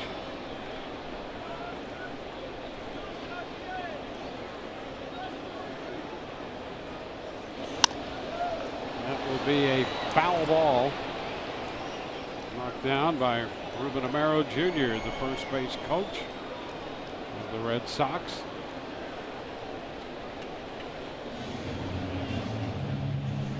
Rays still looking for the first out here in the 4th inning.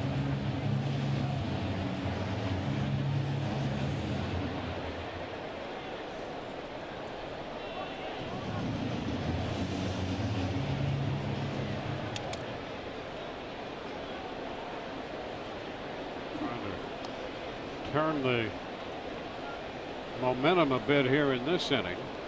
Ramirez is behind in the count, and let's see what Rowe can do here.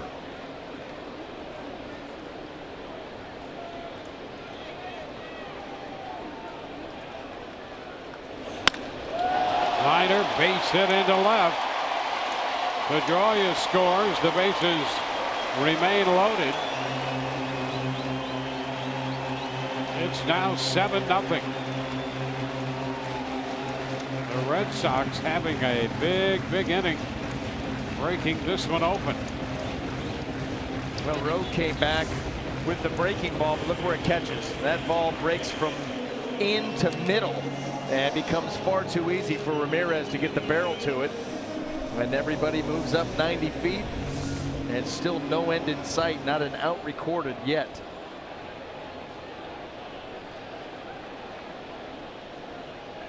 Mitch Moreland, the left-handed hitting first baseman, who was 1 for 2 against Archer. A couple grand slams in his career. Red Sox the only team without a grand slam this year. A fastball foul back, strike 1.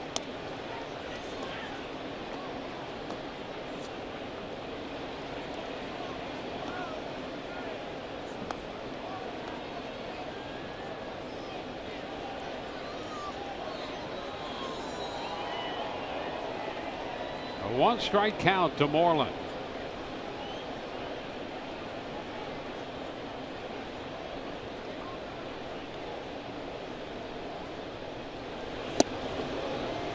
Upstairs, 1-1.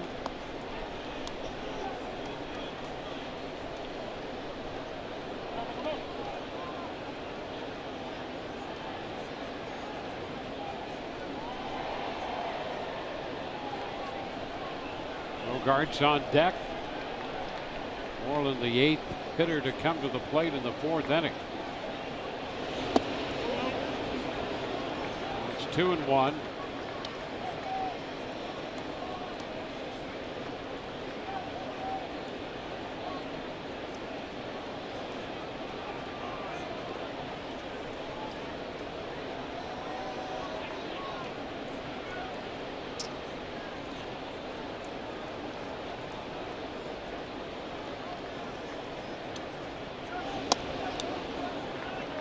Misses down and in.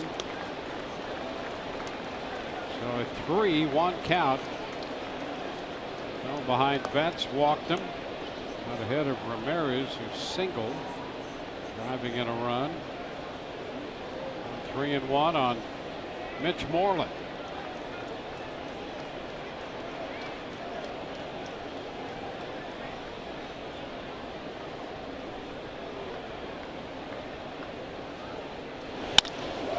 Down to third, out at second, out at first. The run crossing the plate. The Rays get a double play. Another run comes home. The Rays get the double play started by Longoria.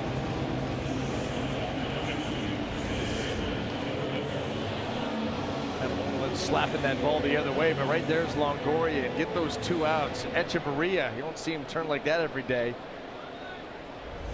But it does lead to another run, and now a 5-run inning. And an 8-0 ball game.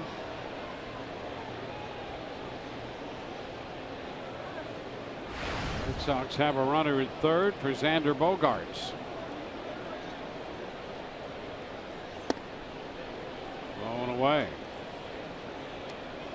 So Rowe eventually got the double play. Well, a couple runs have scored.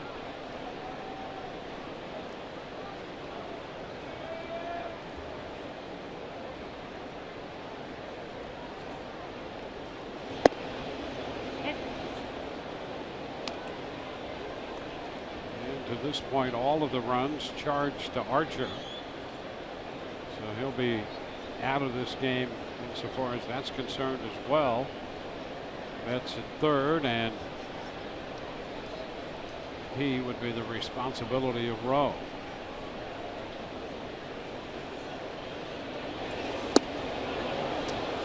It takes the count to a ball, 2 strikes.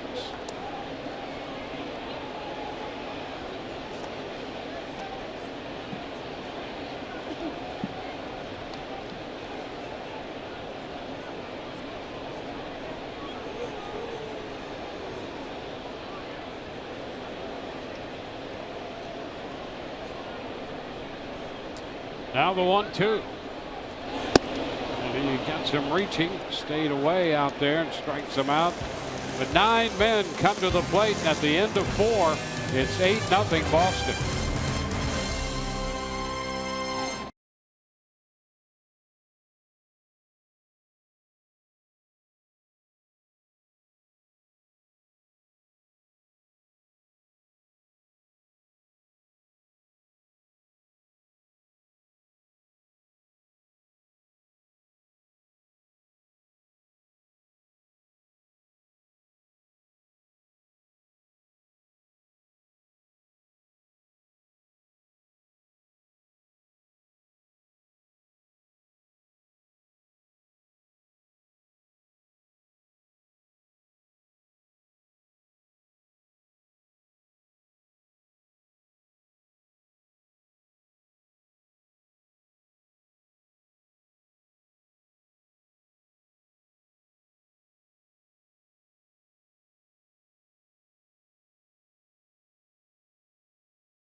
Tonight's Unlimited Baseball break is brought to you by T-Mobile. And the Los Angeles Dodgers have continued over the last couple of weeks to really sputter. The offense has been an issue, and for that fact, pitching as well. Starting pitching and the relief corps. But they're 1-12 and averaging barely over 2 runs a game. I mean, they've been hitting the same thing the last couple of weeks. 199 as a team with those 2.2 runs. Clayton Kershaw last night had an abbreviated outing of ineffectiveness. And that's the one guy you hang your hat on that's going to right the ship. That didn't happen. You know, it's pretty amazing when you look at that 2-week run, and they've maintained a 10-game lead in the National League West. but they had that run. They won 56 out of 67 games. Yeah, and then hit the skids. I'm telling you, I saw something. 2-1, skied back into deep straightaway center. That ball's going to be caught out there, one away. I saw something where they were talking about the Dodgers in a 2-month span lost 8 games, and they've lost 12 games in the last 2 weeks. Yep. That right there is your example for how goofy this game can be. Yep. 2 months, 8 games. It's incredible, really.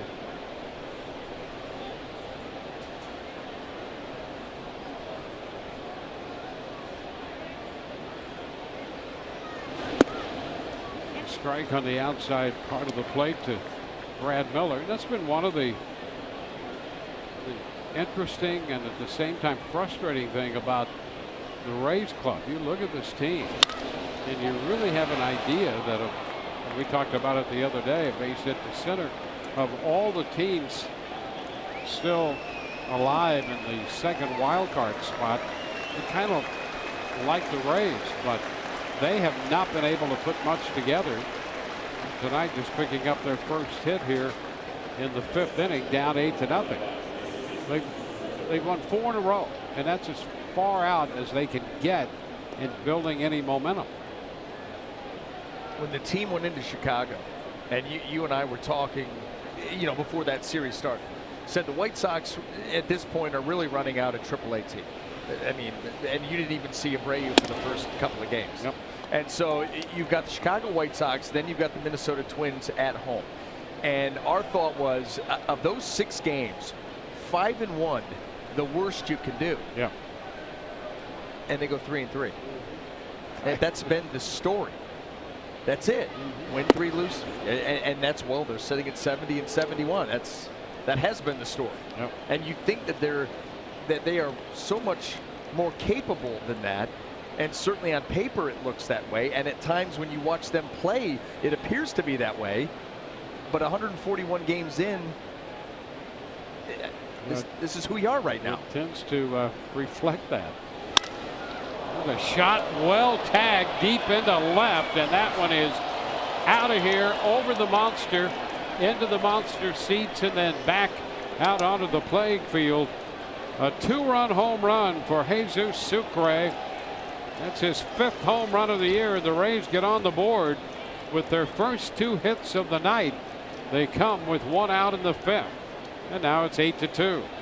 Well, bottom of the order, trying to answer what Boston did last half. Maybe try to have the long crawl back into this game, and boy, did he jump on that heater. Middle in. Pretty swing.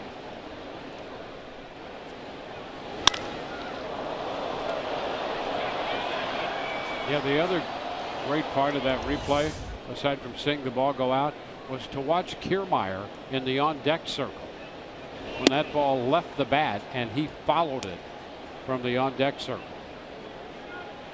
1-0 the count. Kiermaier looking for his first hit tonight. Takes a big cut and fouls it.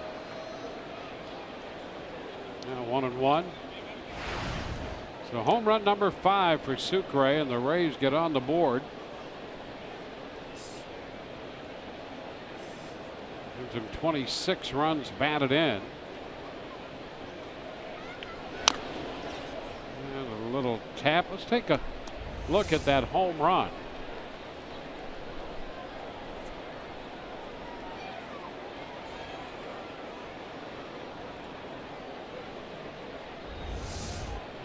Couple of rebounds there on the top of the monster in the monster seats. Tap foul.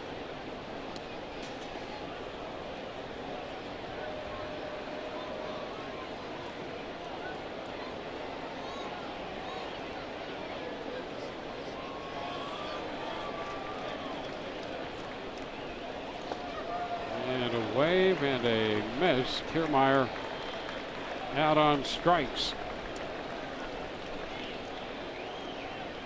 Now that's again where you're able to get to 2 strikes and expand the zone with that curveball. That's when it becomes dangerous.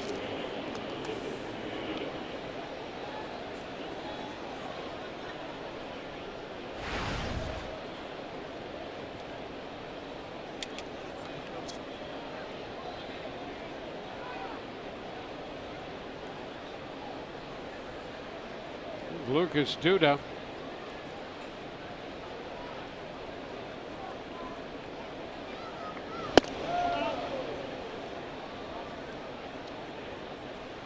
Ball, no strikes.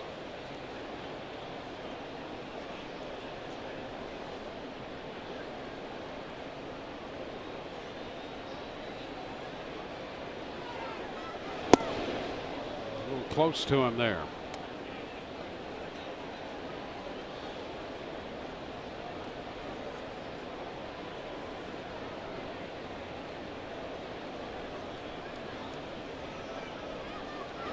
Oh, look out. That one hits him. Second batter hit by Pomeranz tonight. He'd hit only 2 men in 27 starts, and within a 5-inning stretch has hit 2 tonight.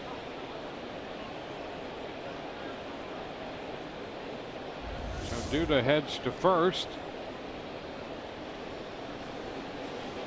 About the same spot as he hit the other left-handed hitter, Brad Miller, in the third.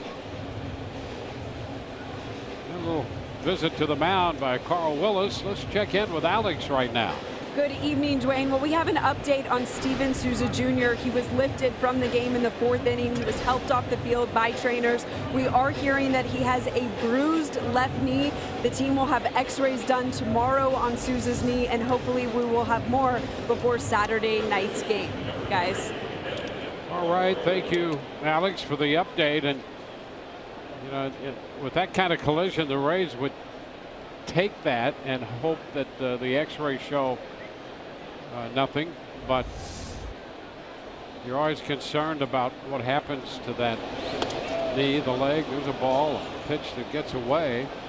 Duda heads down to second. 1-0 on Longoria. Always a little concerned about knees and ankles, and if they're turned in directions they should not be. And coming out of that with a bruise, you might take that. So we'll see, and no more tomorrow.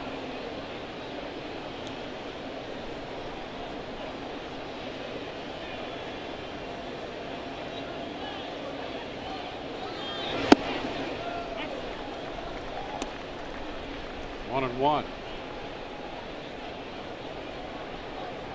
Alvarado up. Strong left arm up in the bullpen.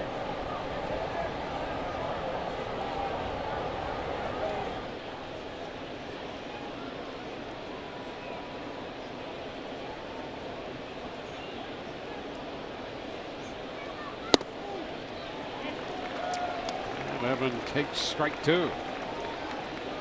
2 walks in the game. Evan has drawn both of them against Pomeranz. And he has hit 2 men. At this point, he's given up 2 runs and has 2 hits.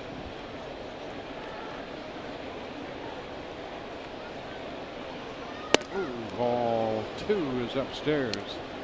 So the count is 2-2.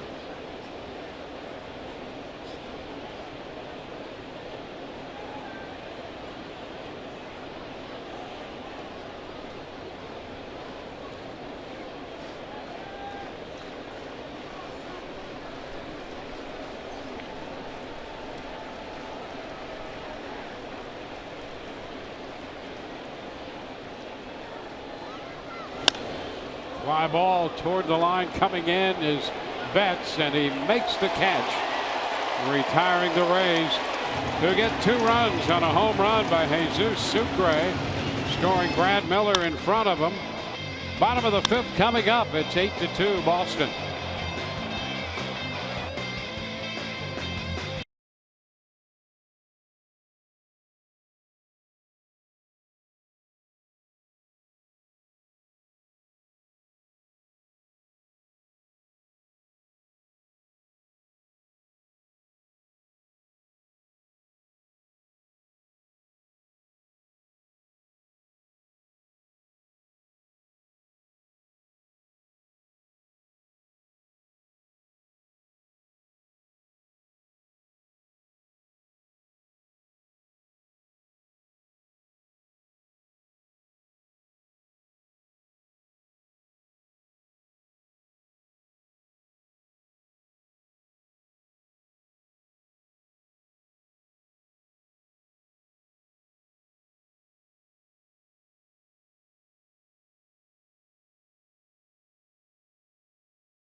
Today's jackpot brought to you by the Florida Lottery. The highest home win percentage this year, the Red Sox with a mark of 42-26. Then of the Yankees, Orioles, and the Astros, and then the Cleveland Indians. And they have this big lead here as we go to the bottom of the 5th inning. Alvarado will take over.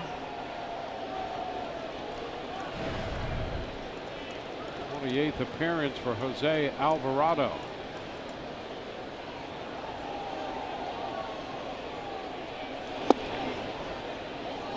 The pitch is down a bit at 99.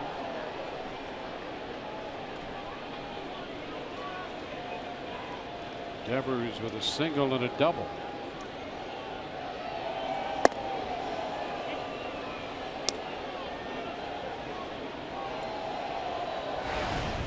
One to count.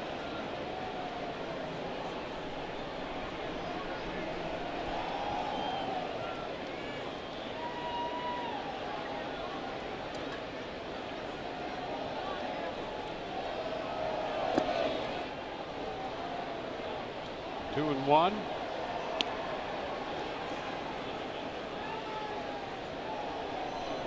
It'll be interesting to watch Jose Alvarado and his development here. He's got a chance to be a back end of the bullpen. Very strong arm lefty. Power fastball gets up triple digits. Nasty slider. Comes down to being able to throw the ball over the plate like that. How about that? 100 miles an hour on the corner. Best of luck to you. Yep.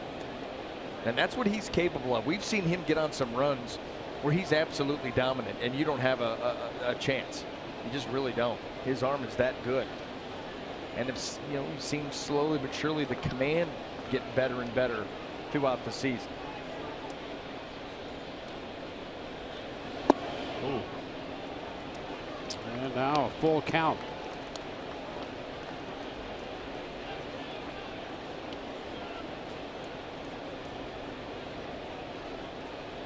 The catcher, Christian Vasquez, on deck.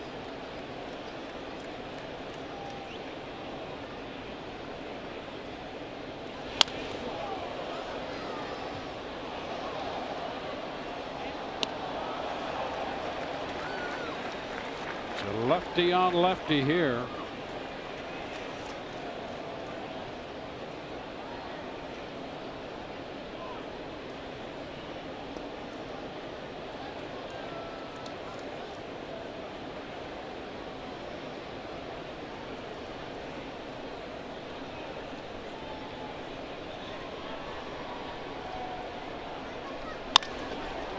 And a base hit out of the reach of the diving Echeverria.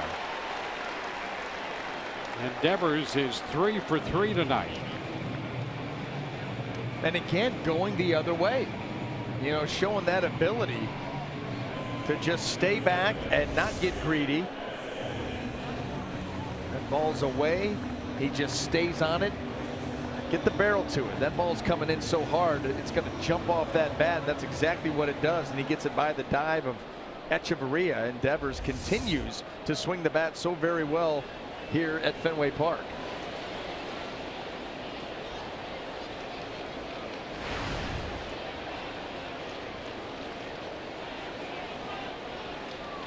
Vasquez singled and scored in their 5-run fourth.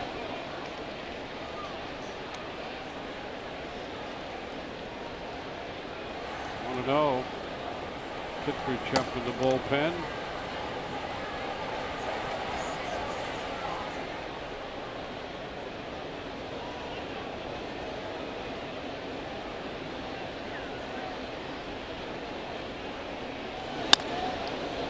Foul down in front.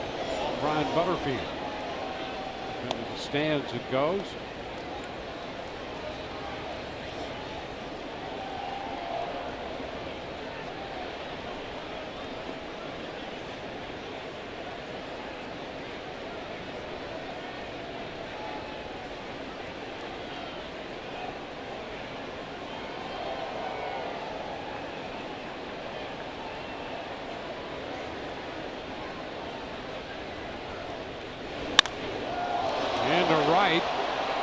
Burgess will be there to make the catch.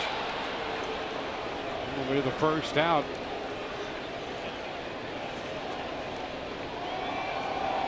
The Red Sox from the bottom 3 tonight have 5 hits and 3 runs scored. And a run batted in. That run batted in belonging to Jackie Bradley Jr., who's about to step in now.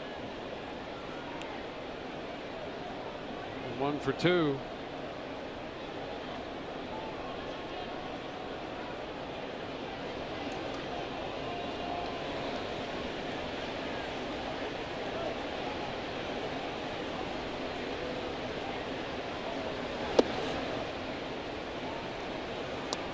Off the plate for a ball.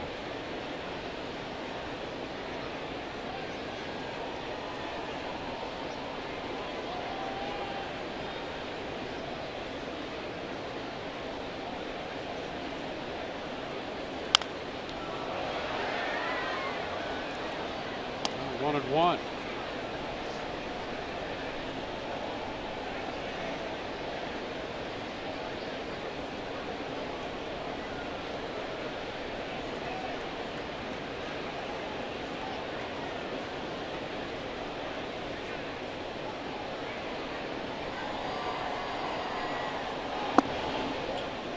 But inside, 2 and 1.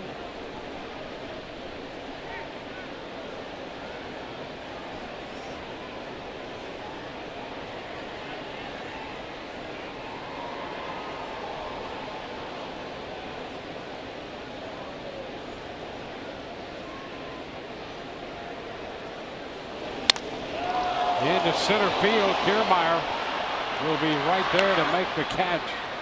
And retreating to first is Devers, still over there now with 2 outs. Here's what's coming up tomorrow on Rays Live, the pregame show, presented by your Gulf Coast Honda dealers. Matt Andrees on the hill. We'll hear from him, and Orestes will break down Xander Bogaerts. Xander Bogaerts has not had the year that you would have thought he had. I mean, he came into this ball game with 8 home runs, hitting .268. Numbers far below what he is capable of. Justin Pedroia taking a big cut, fouling it back. Pedroia just recently back active. He's had a knee situation, his left knee, a couple of trips to the DL earlier in the year. Problem with his left wrist. Oh, there's some mileage on that body. He's played a lot of years. He plays very, very hard. Well, he's off the disabled list with that knee, and the speculation is that it's not completely healthy. It's like take it easy on the knee and telling him to take it easy. Not sure that's in his playbook. You can't let him in on the decision. I mean, you just can't. 1 and 2 now.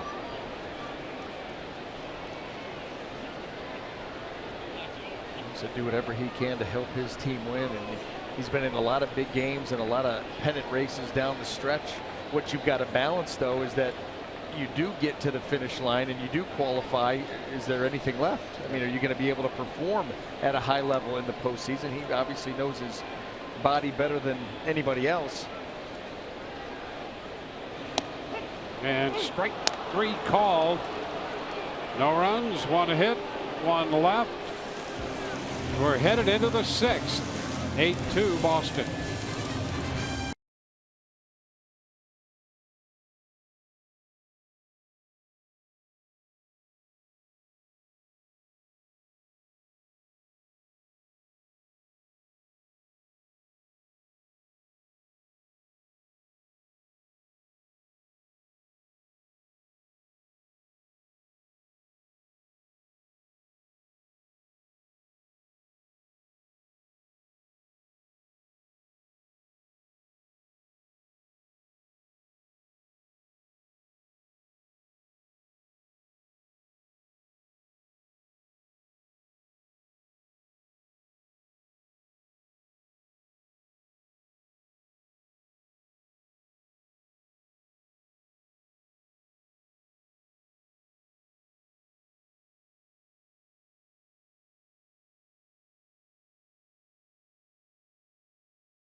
2017 is out now for Xbox One, PlayStation 4, and mobile devices.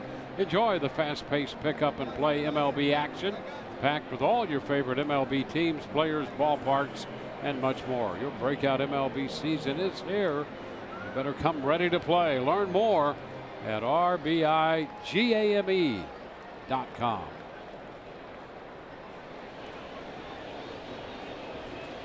The Rays put a couple runs up in the 5th inning. We've got a ways to go here, and 4 innings left. Logan Morrison goes after the first pitch, pops it up foul, and it will not be reached. Vasquez gave it a run, and so did Bogarts, but with the defensive alignment shifted around for Morrison, no chance to catch that pop foul. Well, Xander Bogaerts playing shortstop, and almost a shortstop that's started to shade up the middle. I'll tell you that pop up as a pitcher off the bat of Logan Morrison, you're like, yes, 1 pitch, 1 out, nobody there. Nobody there.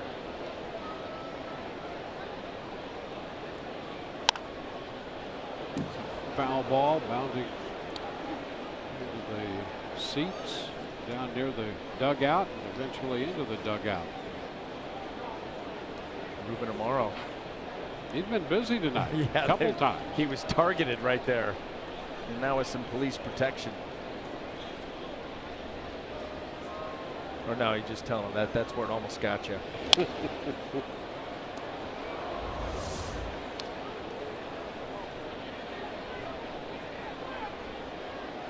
Yikes. Yeah, I'm not actually anyone who's going to protect you. I'm there to tell you that you were in a little bit of danger, but no protection.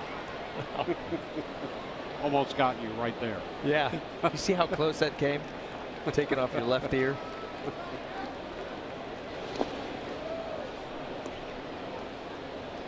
It's a ball, 2 strikes.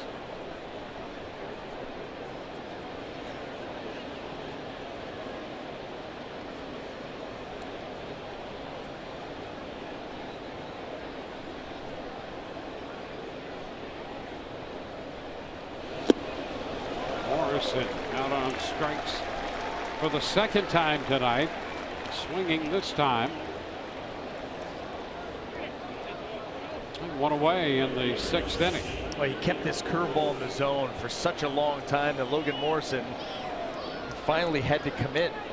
You know, that's what you have to do there when you're down on the count, 2 strikes, and that's why that pitch becomes so much more effective. It just adds to the frustration level of this Rays team. Now Peter Borges hits for the first time in this game. Looks at a strike. Steven Souza Jr. left with a bruised left knee. 1-1 now.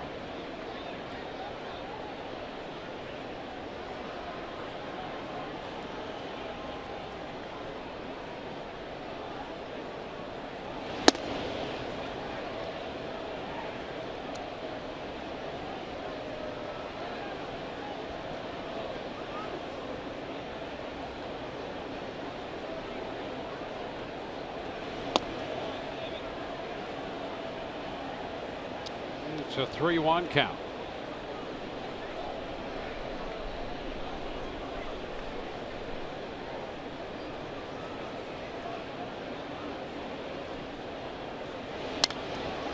Popped up and out of play.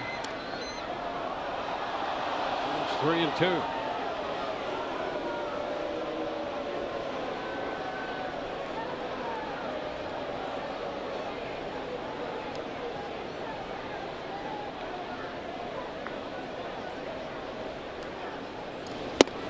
Strike 3 call on the outside part of the plate. Pomeranz picks up his 7th. 2 up, 2 down, back-to-back strikeouts in the 6th. Now, there'd be an awful lot of games where there'd be plenty of barking about this call right here. That ball off the plate, but Scott Berry has been pretty consistent to both lefties and righties. Away, he has opened it up, and it's been open for business since early in this game.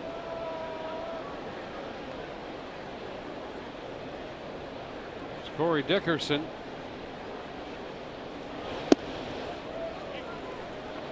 The pitch is a strike. I'll tell you, you could probably count on one hand how many cutters we've seen from Pomeranz. And that was a big pitch for him in his run. But tonight it's been fastball, curveball. He has worked both sides of the plate.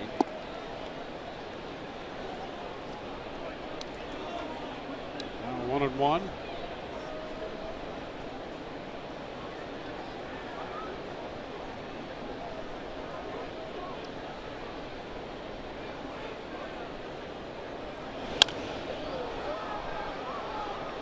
Two strikes.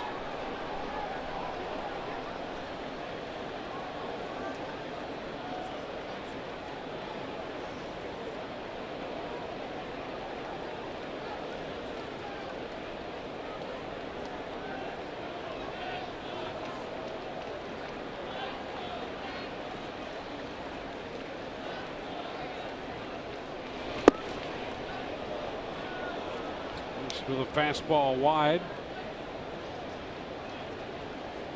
2-2.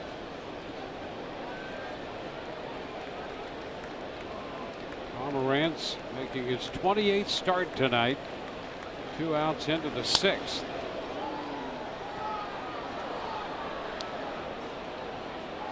We'll make another 2-2 pitch here.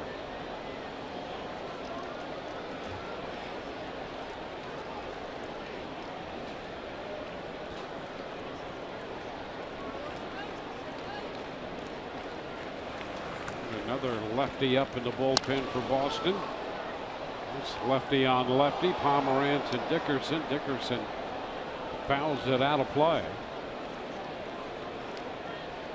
And a scramble for the souvenir.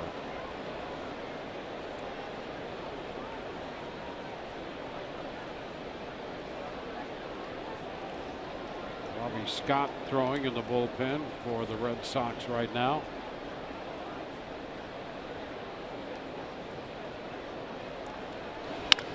Ground ball rolled down to first. Moreland makes the play unassisted. We're headed into the bottom of the 6th. 8-2 Boston.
With a 3-run bottom of the 1st on a home run by Mookie Betts just inside the right field foul pole. They scored 5 more in the 8th to build an 8-0 lead. Benintendi drove it around after Devers had opened with a double. Ramirez had an RBI in that inning as well. Rays got on the board when Jesus Sucre hit a 2-run 1-out home run in the 5th. And we go to the bottom of the 6th inning. Andrew Kittredge is the 4th Rays pitcher of the night. Archer worked 3 innings plus.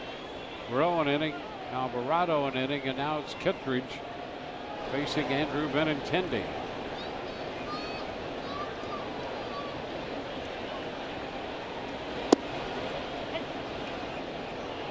Which is a strike.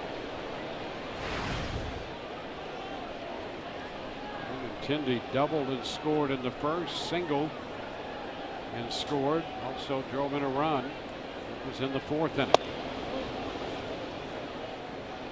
In between, a ground ball to second. 1-1 the count right now.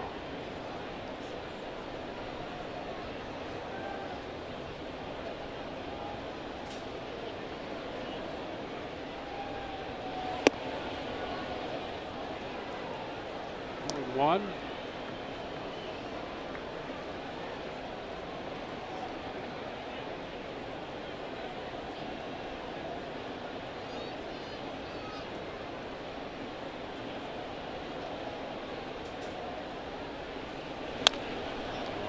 Back out of play. It's a 2-2 count.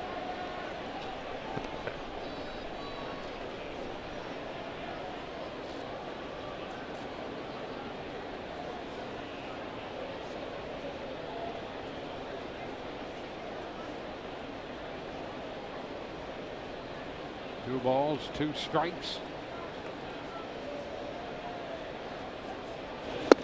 And a cut and a miss. Slider gets Kittredge. It's the 8th strikeout for the Rays pitching tonight. Now Mookie Betts has homered and walked, called out on strikes in between.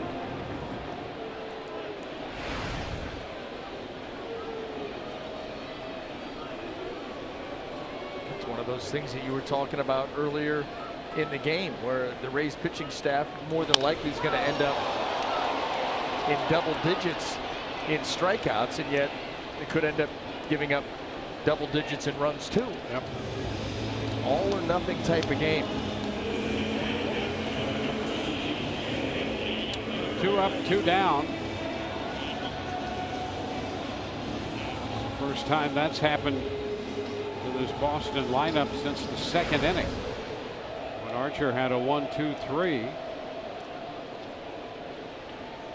Archer charged with 8 runs, 6 earned tonight in 3 innings plus. And that's a ball to Hanley Ramirez.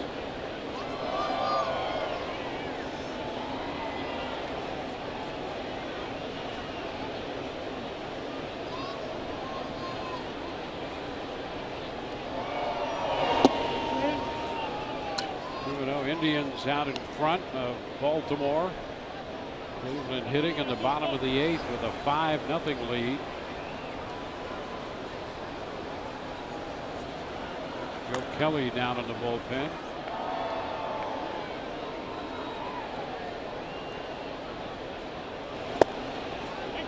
And a strike.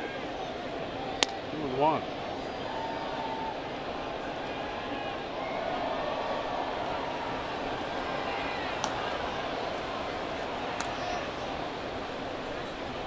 Joe Kelly going with the Dwayne stats.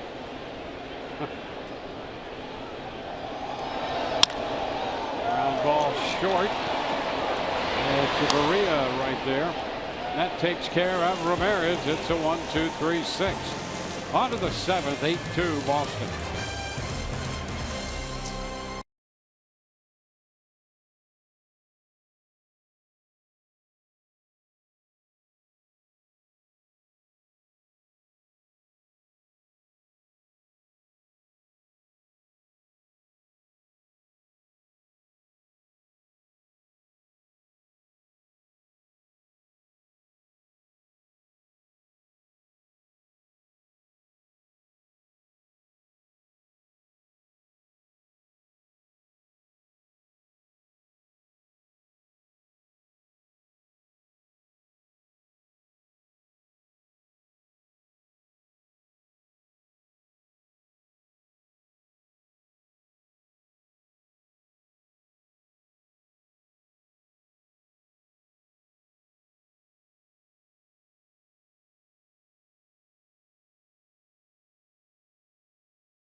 For the 7th inning at Fenway Park. Drew Pomerantz, his night is over. 6 innings, just over 100 pitches. Was not sharp early on, especially with the curveball, but boy, he started to find his rhythm. And this is the line that he put up, and those hits came on back-to-back. 8 and 9 hole, base hit by Brad Miller for the Rays' first hit, obviously, and then Sucre with a home run. But outside of that, he all of a sudden found the range with the curveball, found both sides of the plate with the fastball, and ends up with another quality start here for the Red Sox, and well on his way to his 15th win. Joe Kelly now on for the 47th time. He's done a really nice job. A converted starter, going out to the bullpen, 2.59 earned run average. Just 39 strikeouts and 48 2/3, but you will routinely see Kelly get to triple digits with the heater. And he'll open the 7th with Adeiny Echeverria leading off for the Rays, then Brad Miller and Jesus Sucre.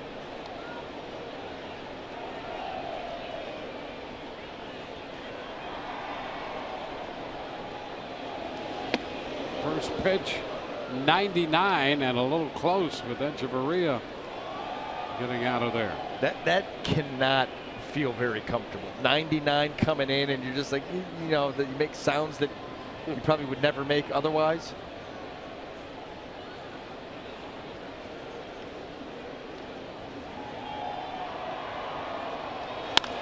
And he comes back and singles the other way. Well, that 99 in a little too close. The 98 he takes to right. A really nice job by Echeverria. You know, when we've seen him do his best work, it's when he starts to hit the ball to right field. And granted, you've got 98 middle away. That's about the only place you're going to hit it. But he hit it well and found a hole. And maybe this bottom of the Rays lineup can start to make things interesting. That's where the offense has come from tonight. Spread around pretty good right there by Echeverria. Miller takes ball 1. Yankees lead the Rangers in Texas, bottom of the 4th, 5-3. Twins with a 5-2 lead in Kansas City.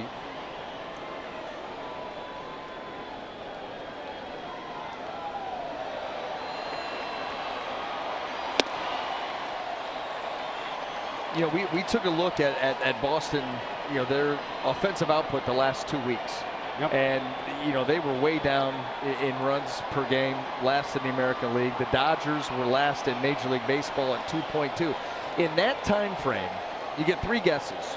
Who has led Major League Baseball in runs per game the last 2 weeks? Well, because, well, no, go. You get 3. Yeah, well, we talked about that a little bit. And it is surprising. It is, because the Minnesota Twins. Yeah, Minnesota Twins. A little bit ahead of the Cleveland Indians. Yep. Just ahead of the Arizona Diamondbacks. 2 Yep. teams that have won just about every game they've played the last couple of weeks. But the Minnesota Twins just south.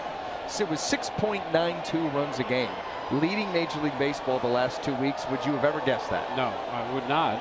And the Twins, as we mentioned, they're playing Kansas City. They have at least 5 runs tonight. That's without Miguel Sano in the lineup either. It's 5-2, bottom of the 4th. Twins 73 and 67. They just keep piecing it together. They keep hanging around. They find themselves back in that second wild card position.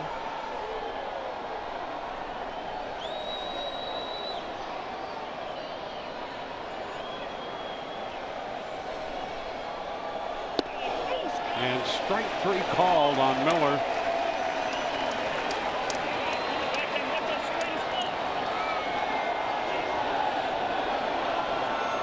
It's the first out here in the 7th. And this pitch looked to be pretty good. 99. And it's certainly close enough to call. And Brad Miller saying that ball is up and in.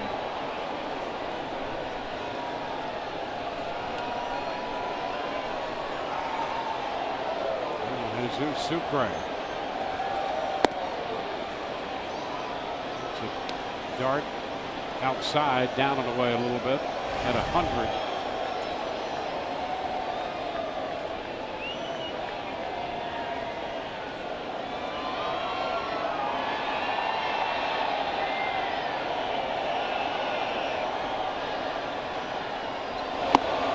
Do you remember that start that Joe Kelly had against the Rays? I know here? exactly what you were talking about, where he was untouchable For 4 innings. Yes. Untouchable. and then a completely different guy. Couldn't get an out. Yep. Yep.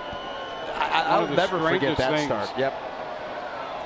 Well, you know what? That's why ultimately they move him to the bullpen. Shorter bursts. Let the air out. Go 99 to 101. The liner into left. That's going to fall for a base hit. Echeverria moves to second. And Sucre is aboard. How about that? The Rays have 4 hits. They've all come from the bottom 3 in the order. Sucre 2 out of 3. Well, I'll tell you what. Now you run into one of those fastballs, and this game gets way interesting. And Kevin Kiermaier, listen, this guy, we've seen him turn around some plus fastballs. You remember the game in Texas where the former Ray came in blowing 96, 97. First pitch, Kiermaier deep out into right center field, cheating on the heater.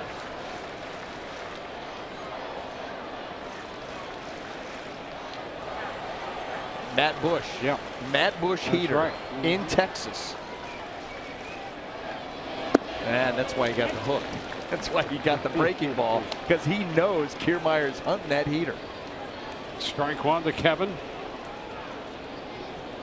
Smart pitch. Kevin's like, do it 2 more times and then we'll talk. He's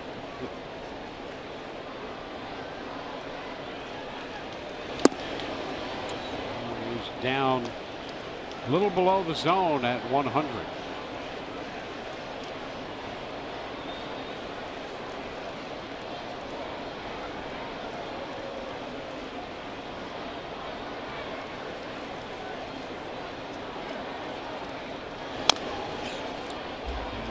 Fouls this one. So the fastball for the second pitch, and now they have the advantage in the count 1-2. Little conference. And both strikes coming on the breaking ball.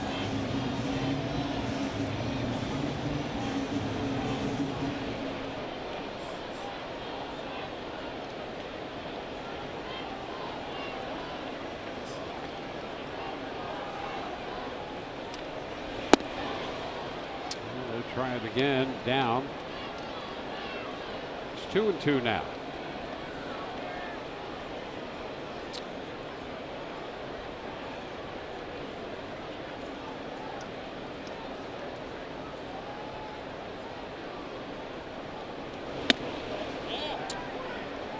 It's upstairs with the heat. Back to 100, and now the count is 3-2. Another base runner wouldn't hurt.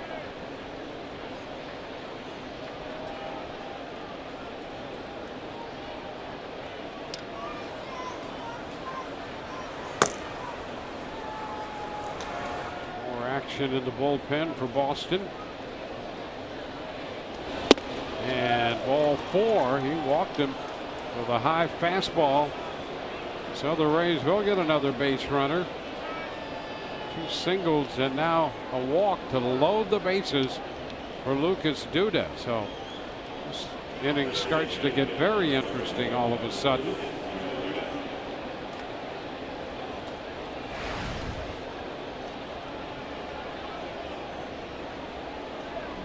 And John Farrell says it's a little too interesting. He's going to make a pitching change. So Kelly gets 1 out, a strikeout. And a call to the bullpen presented by the Florida Lottery. Addison Reed will get the call.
Sports Sun is brought to you by your Southern Chevy dealers and by Geico. 15 minutes could save you 15% or more on car insurance.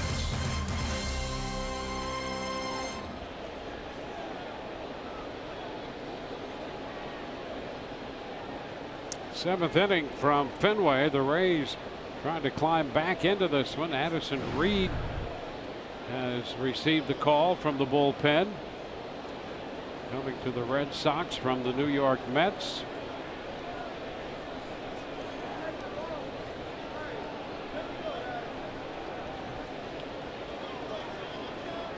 Lucas Duda takes a pitch for a ball off the plate, down and in. He's 0 for 2. He's been hit by a pitch.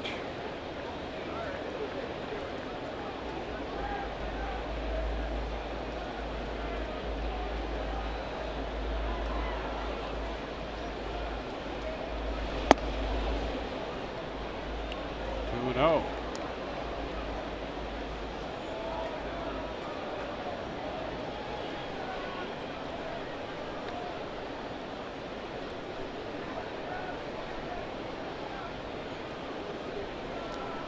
Big opportunity for the Rays, and Duda has yet to see a strike. I'll tell you what, the Red Sox bullpen going to pitch themselves right into some big time trouble here. Addison Reed's trying to crowd Duda. Talked about how he gets right up on the plate, and your margin for error in there is very slim. It's 3-1. Got a fastball, a slider, a changeup. That slider at times will appear to be more of a cutter than an actual slider. And a little bit of crossfire action for deception.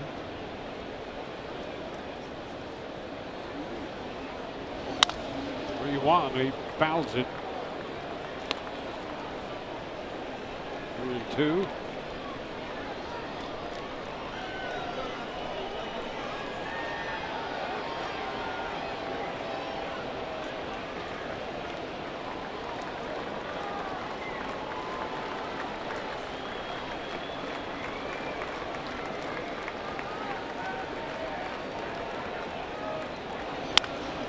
It's popped into short right field.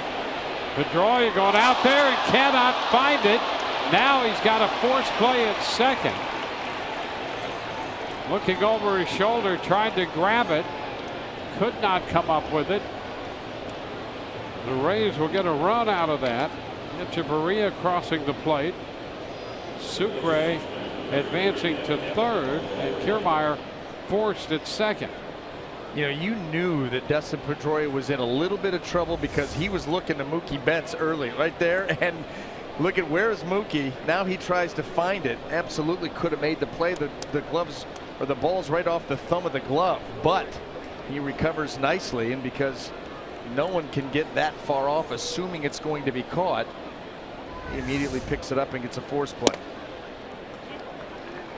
Now a strike to Evan Longoria. It's an 8-3 ball game now.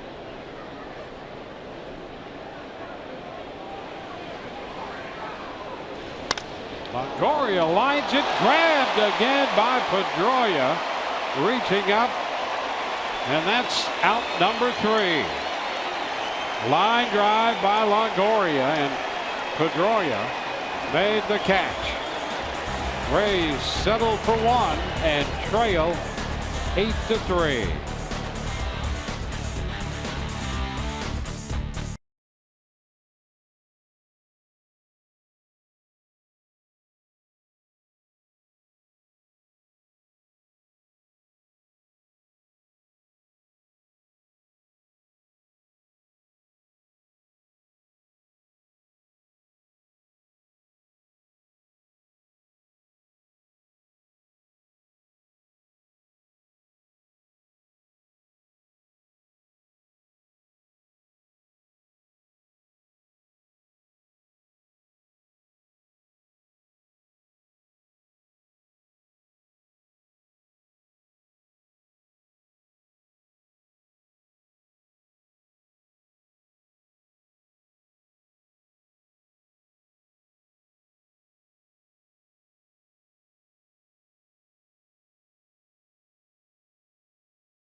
Game series.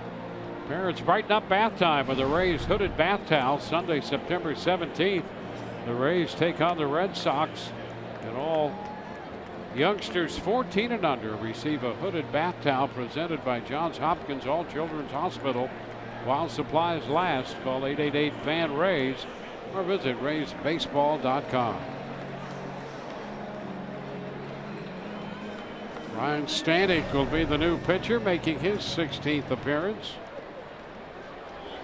Oh, another guy going to roll out there for the Rays with a fastball that will reach triple digits. Been messing around with that split finger. Use that as a changeup to go along with the slider.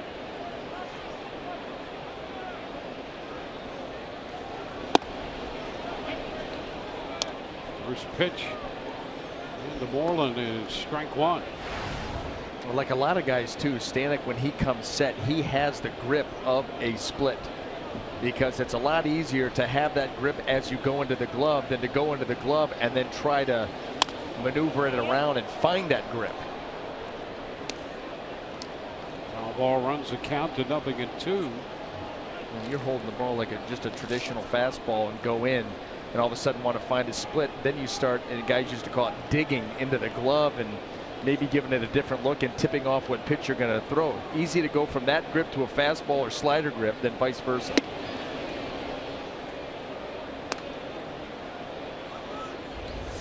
Take a look at the grip on the splitter.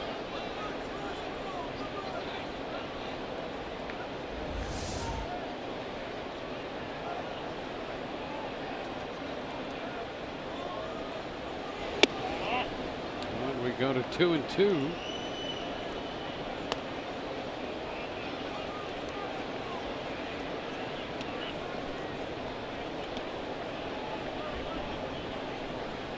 Devers 3 for 3. Tindy a couple of hits. Betts with 3 runs batted in, all leading this Boston charge. And a swing and a miss on the fastball. Moreland out on strikes.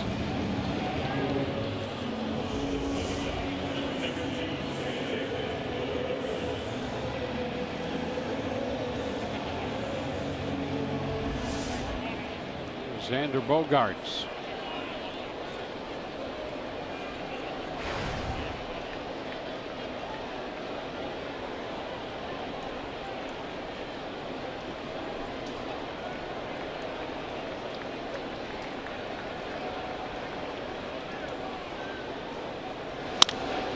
Bogaerts lifts the end to short right.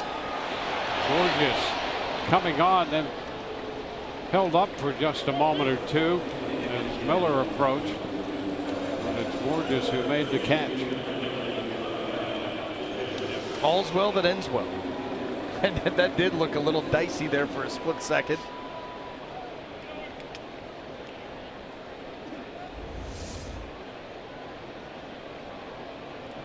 Should continue on. Always move forward, move forward.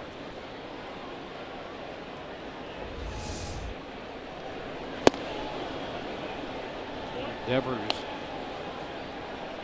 Roll, no strikes.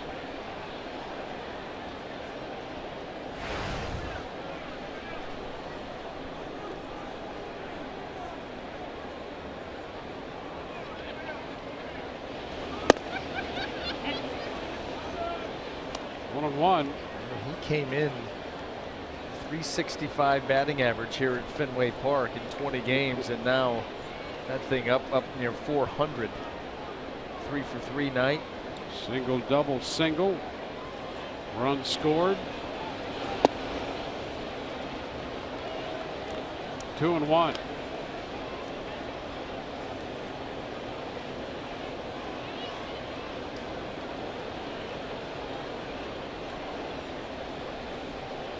.390. He lets it loose there with that swing. Fouls it back. Well, there was talk too. Were they even going to bring him up?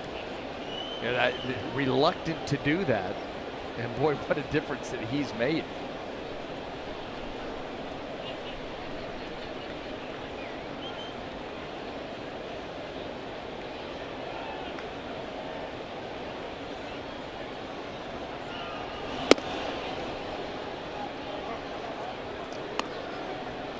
Full count. Vasquez, the catcher, on deck.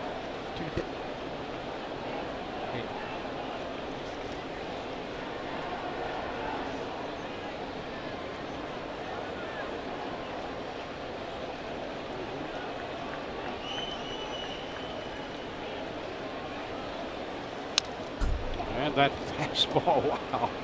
98 with a fastball and a big cut by Devers. Power arm and a power swing right there.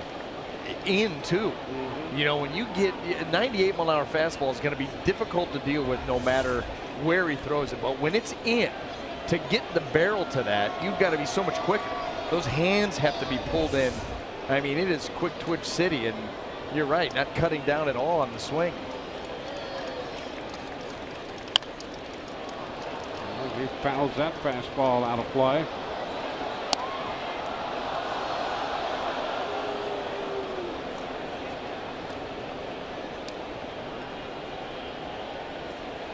Archer started. Rowe, Alvarado, Kittredge, now Stanek.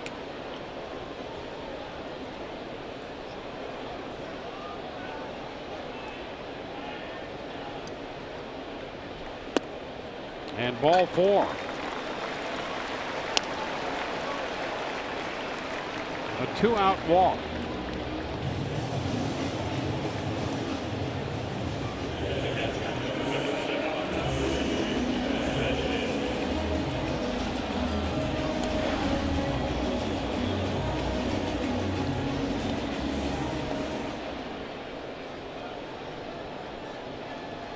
Here's Vasquez.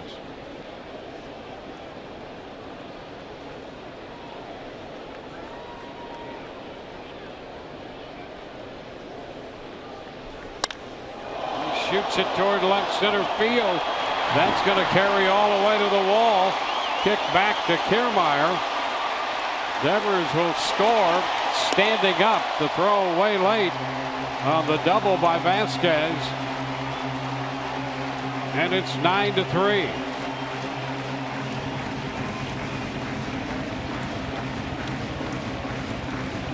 Vasquez up there ready to hit and doubles off the wall. Get it started early. Heater right down the middle, and Vasquez throws the barrel out there and catches it crisp. You can hear that sound, how quickly that ball got off the big wall out there. And then Devers, big strong man who runs well all the way around.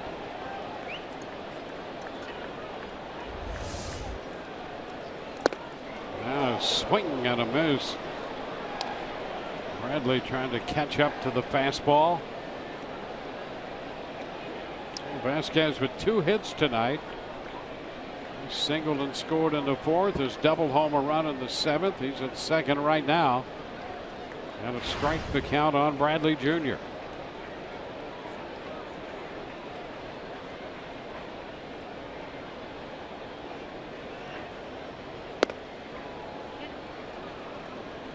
Oh, 2.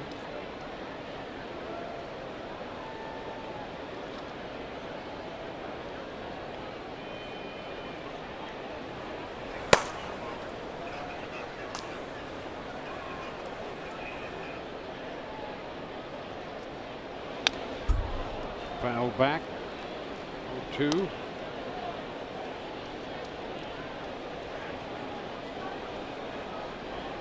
Austin Maddox busy in the bullpen for Boston right now. We got Pomeranz for 6, Kelly for a 3rd. Reed closed the top of the 7th.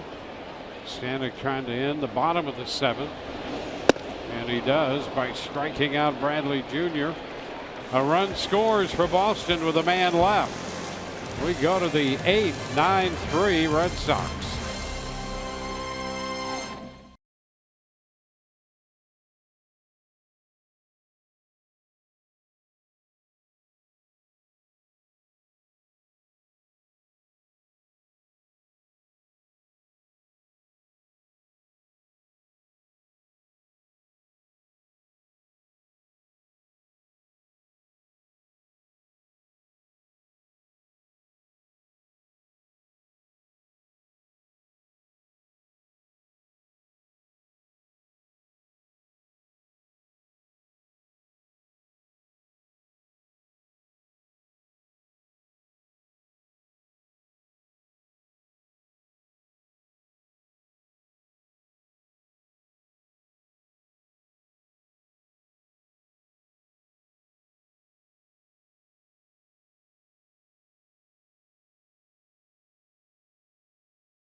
The postgame presented by W.B. Mason. Rich and Orestes along to break out this offensive explosion by the Red Sox. We'll have the manager's press conference from Kevin Cash and Alex Cordry supplying interviews from the clubhouse. And a big night for Rafael Devers. Been on base 4 times. Now Brock Holt will enter the game at second base. And no sooner does he come into the game at second base than he's stationed in short right field. Why not? Logan Morrison coming to the plate. Try that again. There you go. Calibration of hair off on the edges. Logan Morrison here. And the pitch to him is down and in. Ball, no strikes. You know, when I go to the telestrator, if my average of overall success was a batting average, I'd be released. I'm hitting about I don't believe it. 210 on telestration. Read over to take the throw there from Moreland. Had a mandatory class to go to, and I think you're hard on yourself there. I mean, I've seen almost every one that you've attempted, and I know where you're going. And well, you know where I'm going, but I just cut Brock Holt in half. Well, John Farrell's going to take Addison Reed right out of this game here with 1 out in the 8th. Call to the bullpen brought to you by the Florida Lottery.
Sports Sound is brought to you by your Gulf Coast Honda dealers and by Pinch a Penny, the perfect people for a perfect pool.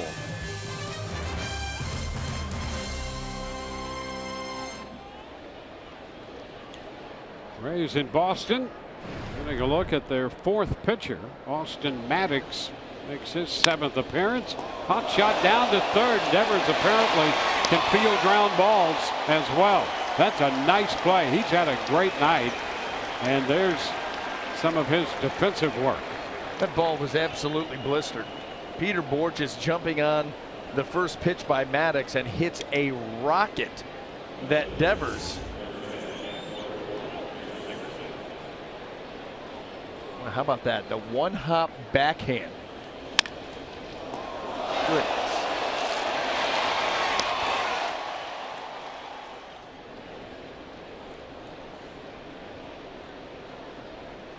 Makes that look way too easy. He does, I'll tell you. He's only 20 years old.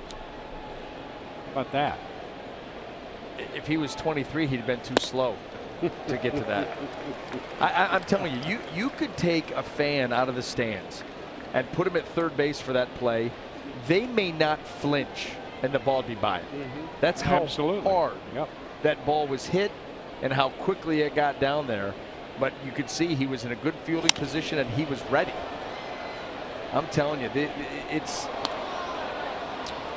Yeah, I think you're absolutely right about that. You'd have heard it go by.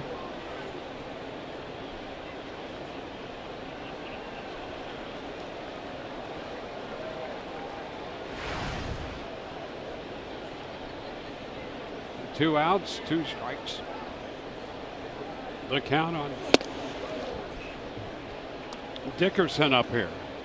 A little choked up over that play. It's 1-2 the count now. He did make a great play, I'll tell you. No doubt. On that ball hit by Borges. I thought the way you described that, put it in perspective, was very good. Well, you know what? When you realize how difficult it is to play this game, I mean, this is absolute. Listen, look at my career numbers. I know exactly how hard it is to be, to play this game. But then how quickly the game moves. That's one of those things, and we've talked about it before, where Mike Hargrove was saying the further you get away from this game, the easier it looks, and he could not be absolutely right on the money. That is absolutely true. And I think a lot of people know that. We go to the bottom of the 8th. It's 9-3 Boston.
Back in Boston, this has not been the night the Rays had hoped it would be.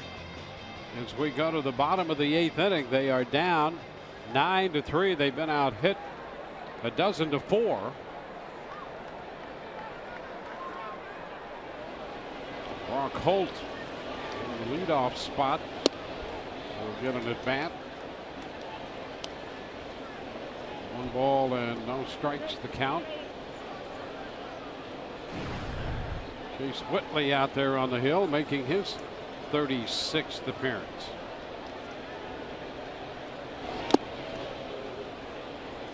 One.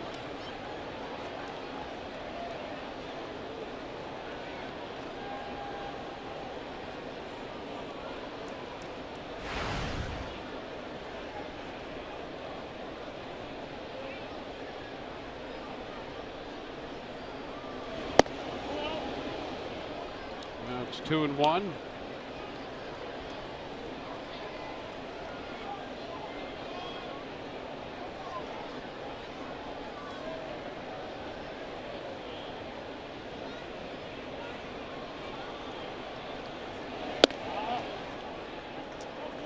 Whitley is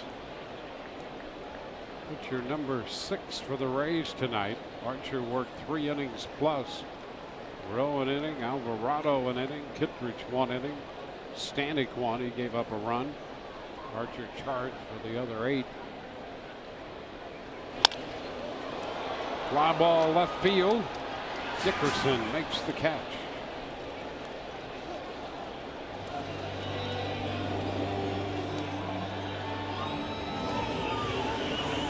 So the base is empty and 1 out in the bottom of the 8th. Andrew Benintendi on his way to the plate.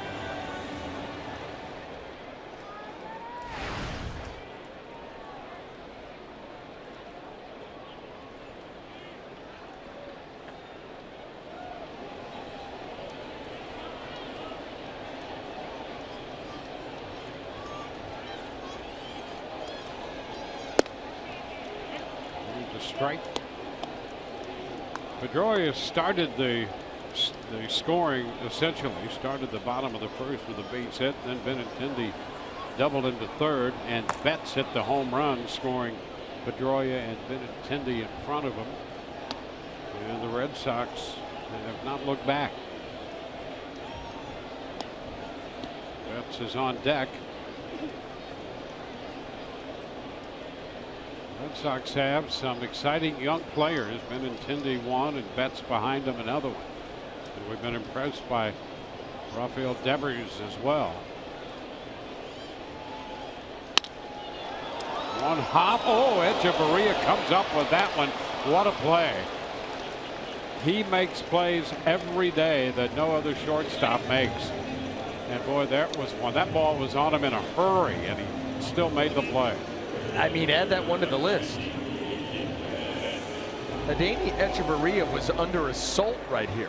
I mean, on a baseball field, this is as close as you're going to get. That ball looking to eat him alive, but he gives a little bit of ground and is able to glove it and then make the play. I mean, this is an extraordinary play. Again, with like the Devers play. Yep. Strike the count on Betts. He's been so much fun to watch at shortstop. You don't see him that good very often, and I thought Kevin Cash, in describing his play, and we'll get to it later, maybe. This ball will be caught. Nice little sliding grab for Dickerson. And it's a 1-2-3-8. On to the 9th we go. 9-3 Boston.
The 9th inning.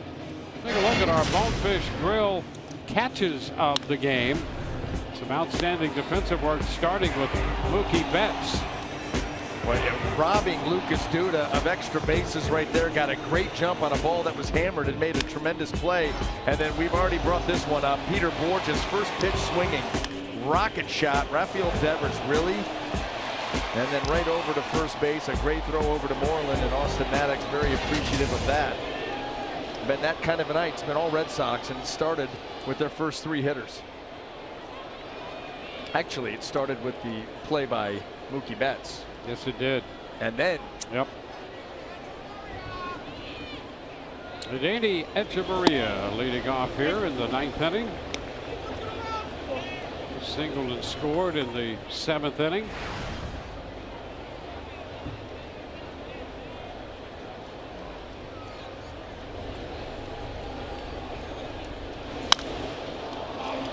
Fly ball lifted toward right center. Betts in line to make the catch. That'll be the first out in the 9th.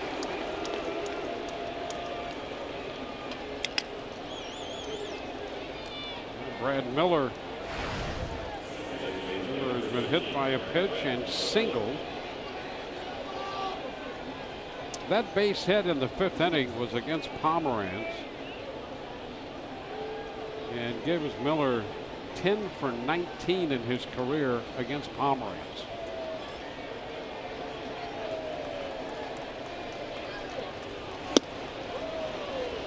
This is the first offering from Maddox.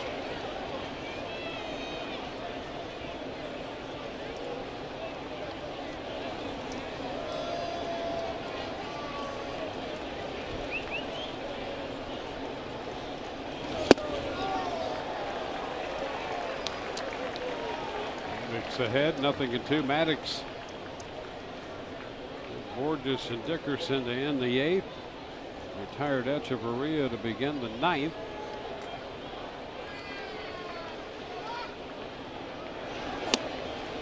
A little close right there to Brad Miller. 1 ball, 2 strikes.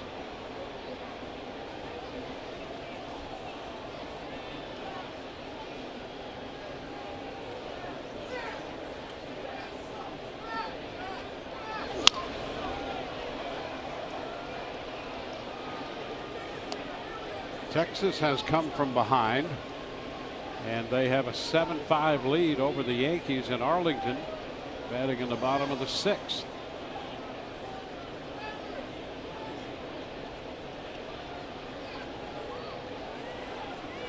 And still lead the Royals 6-4, and a base hit for Miller into center field. He's on for the 3rd time. 1 out single in the 9th.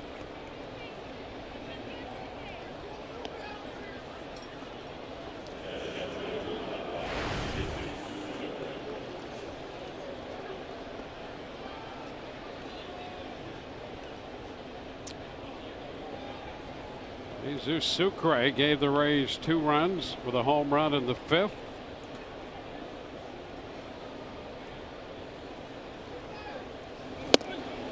Up and in from Maddox. Maddox showing himself to have a pretty big arm here. Fastballs in the mid-90s. The Rays. And they're going to go out there and see about the signs after Brad Miller walks into second base. Look at their watch. I was wondering if we were going to be able to get through this game without a mention of the Apple Watch. Well, you never know. Well, you never know. That's true. It's a good motto in life. 1-1 the count. I think that's why John Farrell ended up going and getting Addison Reed when he did. Teleconference on the Apple Watch and telling him to go get him. Save him. He may need him tomorrow. Yep.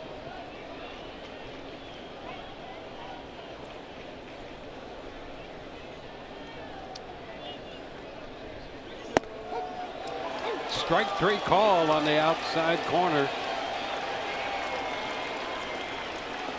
2 gone here in the 9th.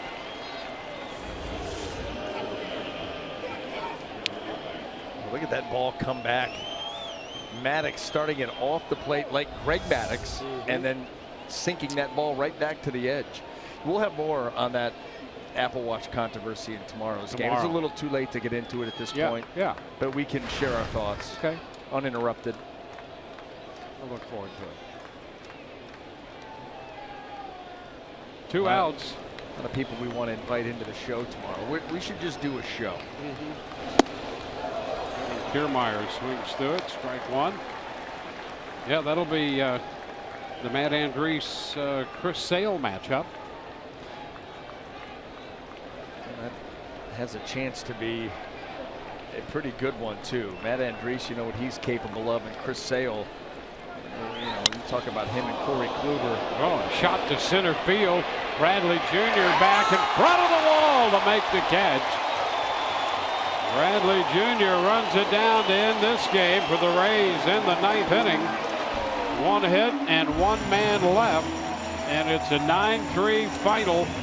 The Red Sox take the first game of the series. Pomeranz is going to get his 15th win. Archer, the loser, he is 9-9, and here's a look at that catch. This, you talk about a way to end this ball game. It has been all Red Sox and JB Jr. out there to rob his counterpart on a ball that was smashed into center field. But he runs it down and makes a heck of a play with that wall looming. And once again, Austin Maddox, the beneficiary of a tremendous defensive play. So 9-3 the final in game 1.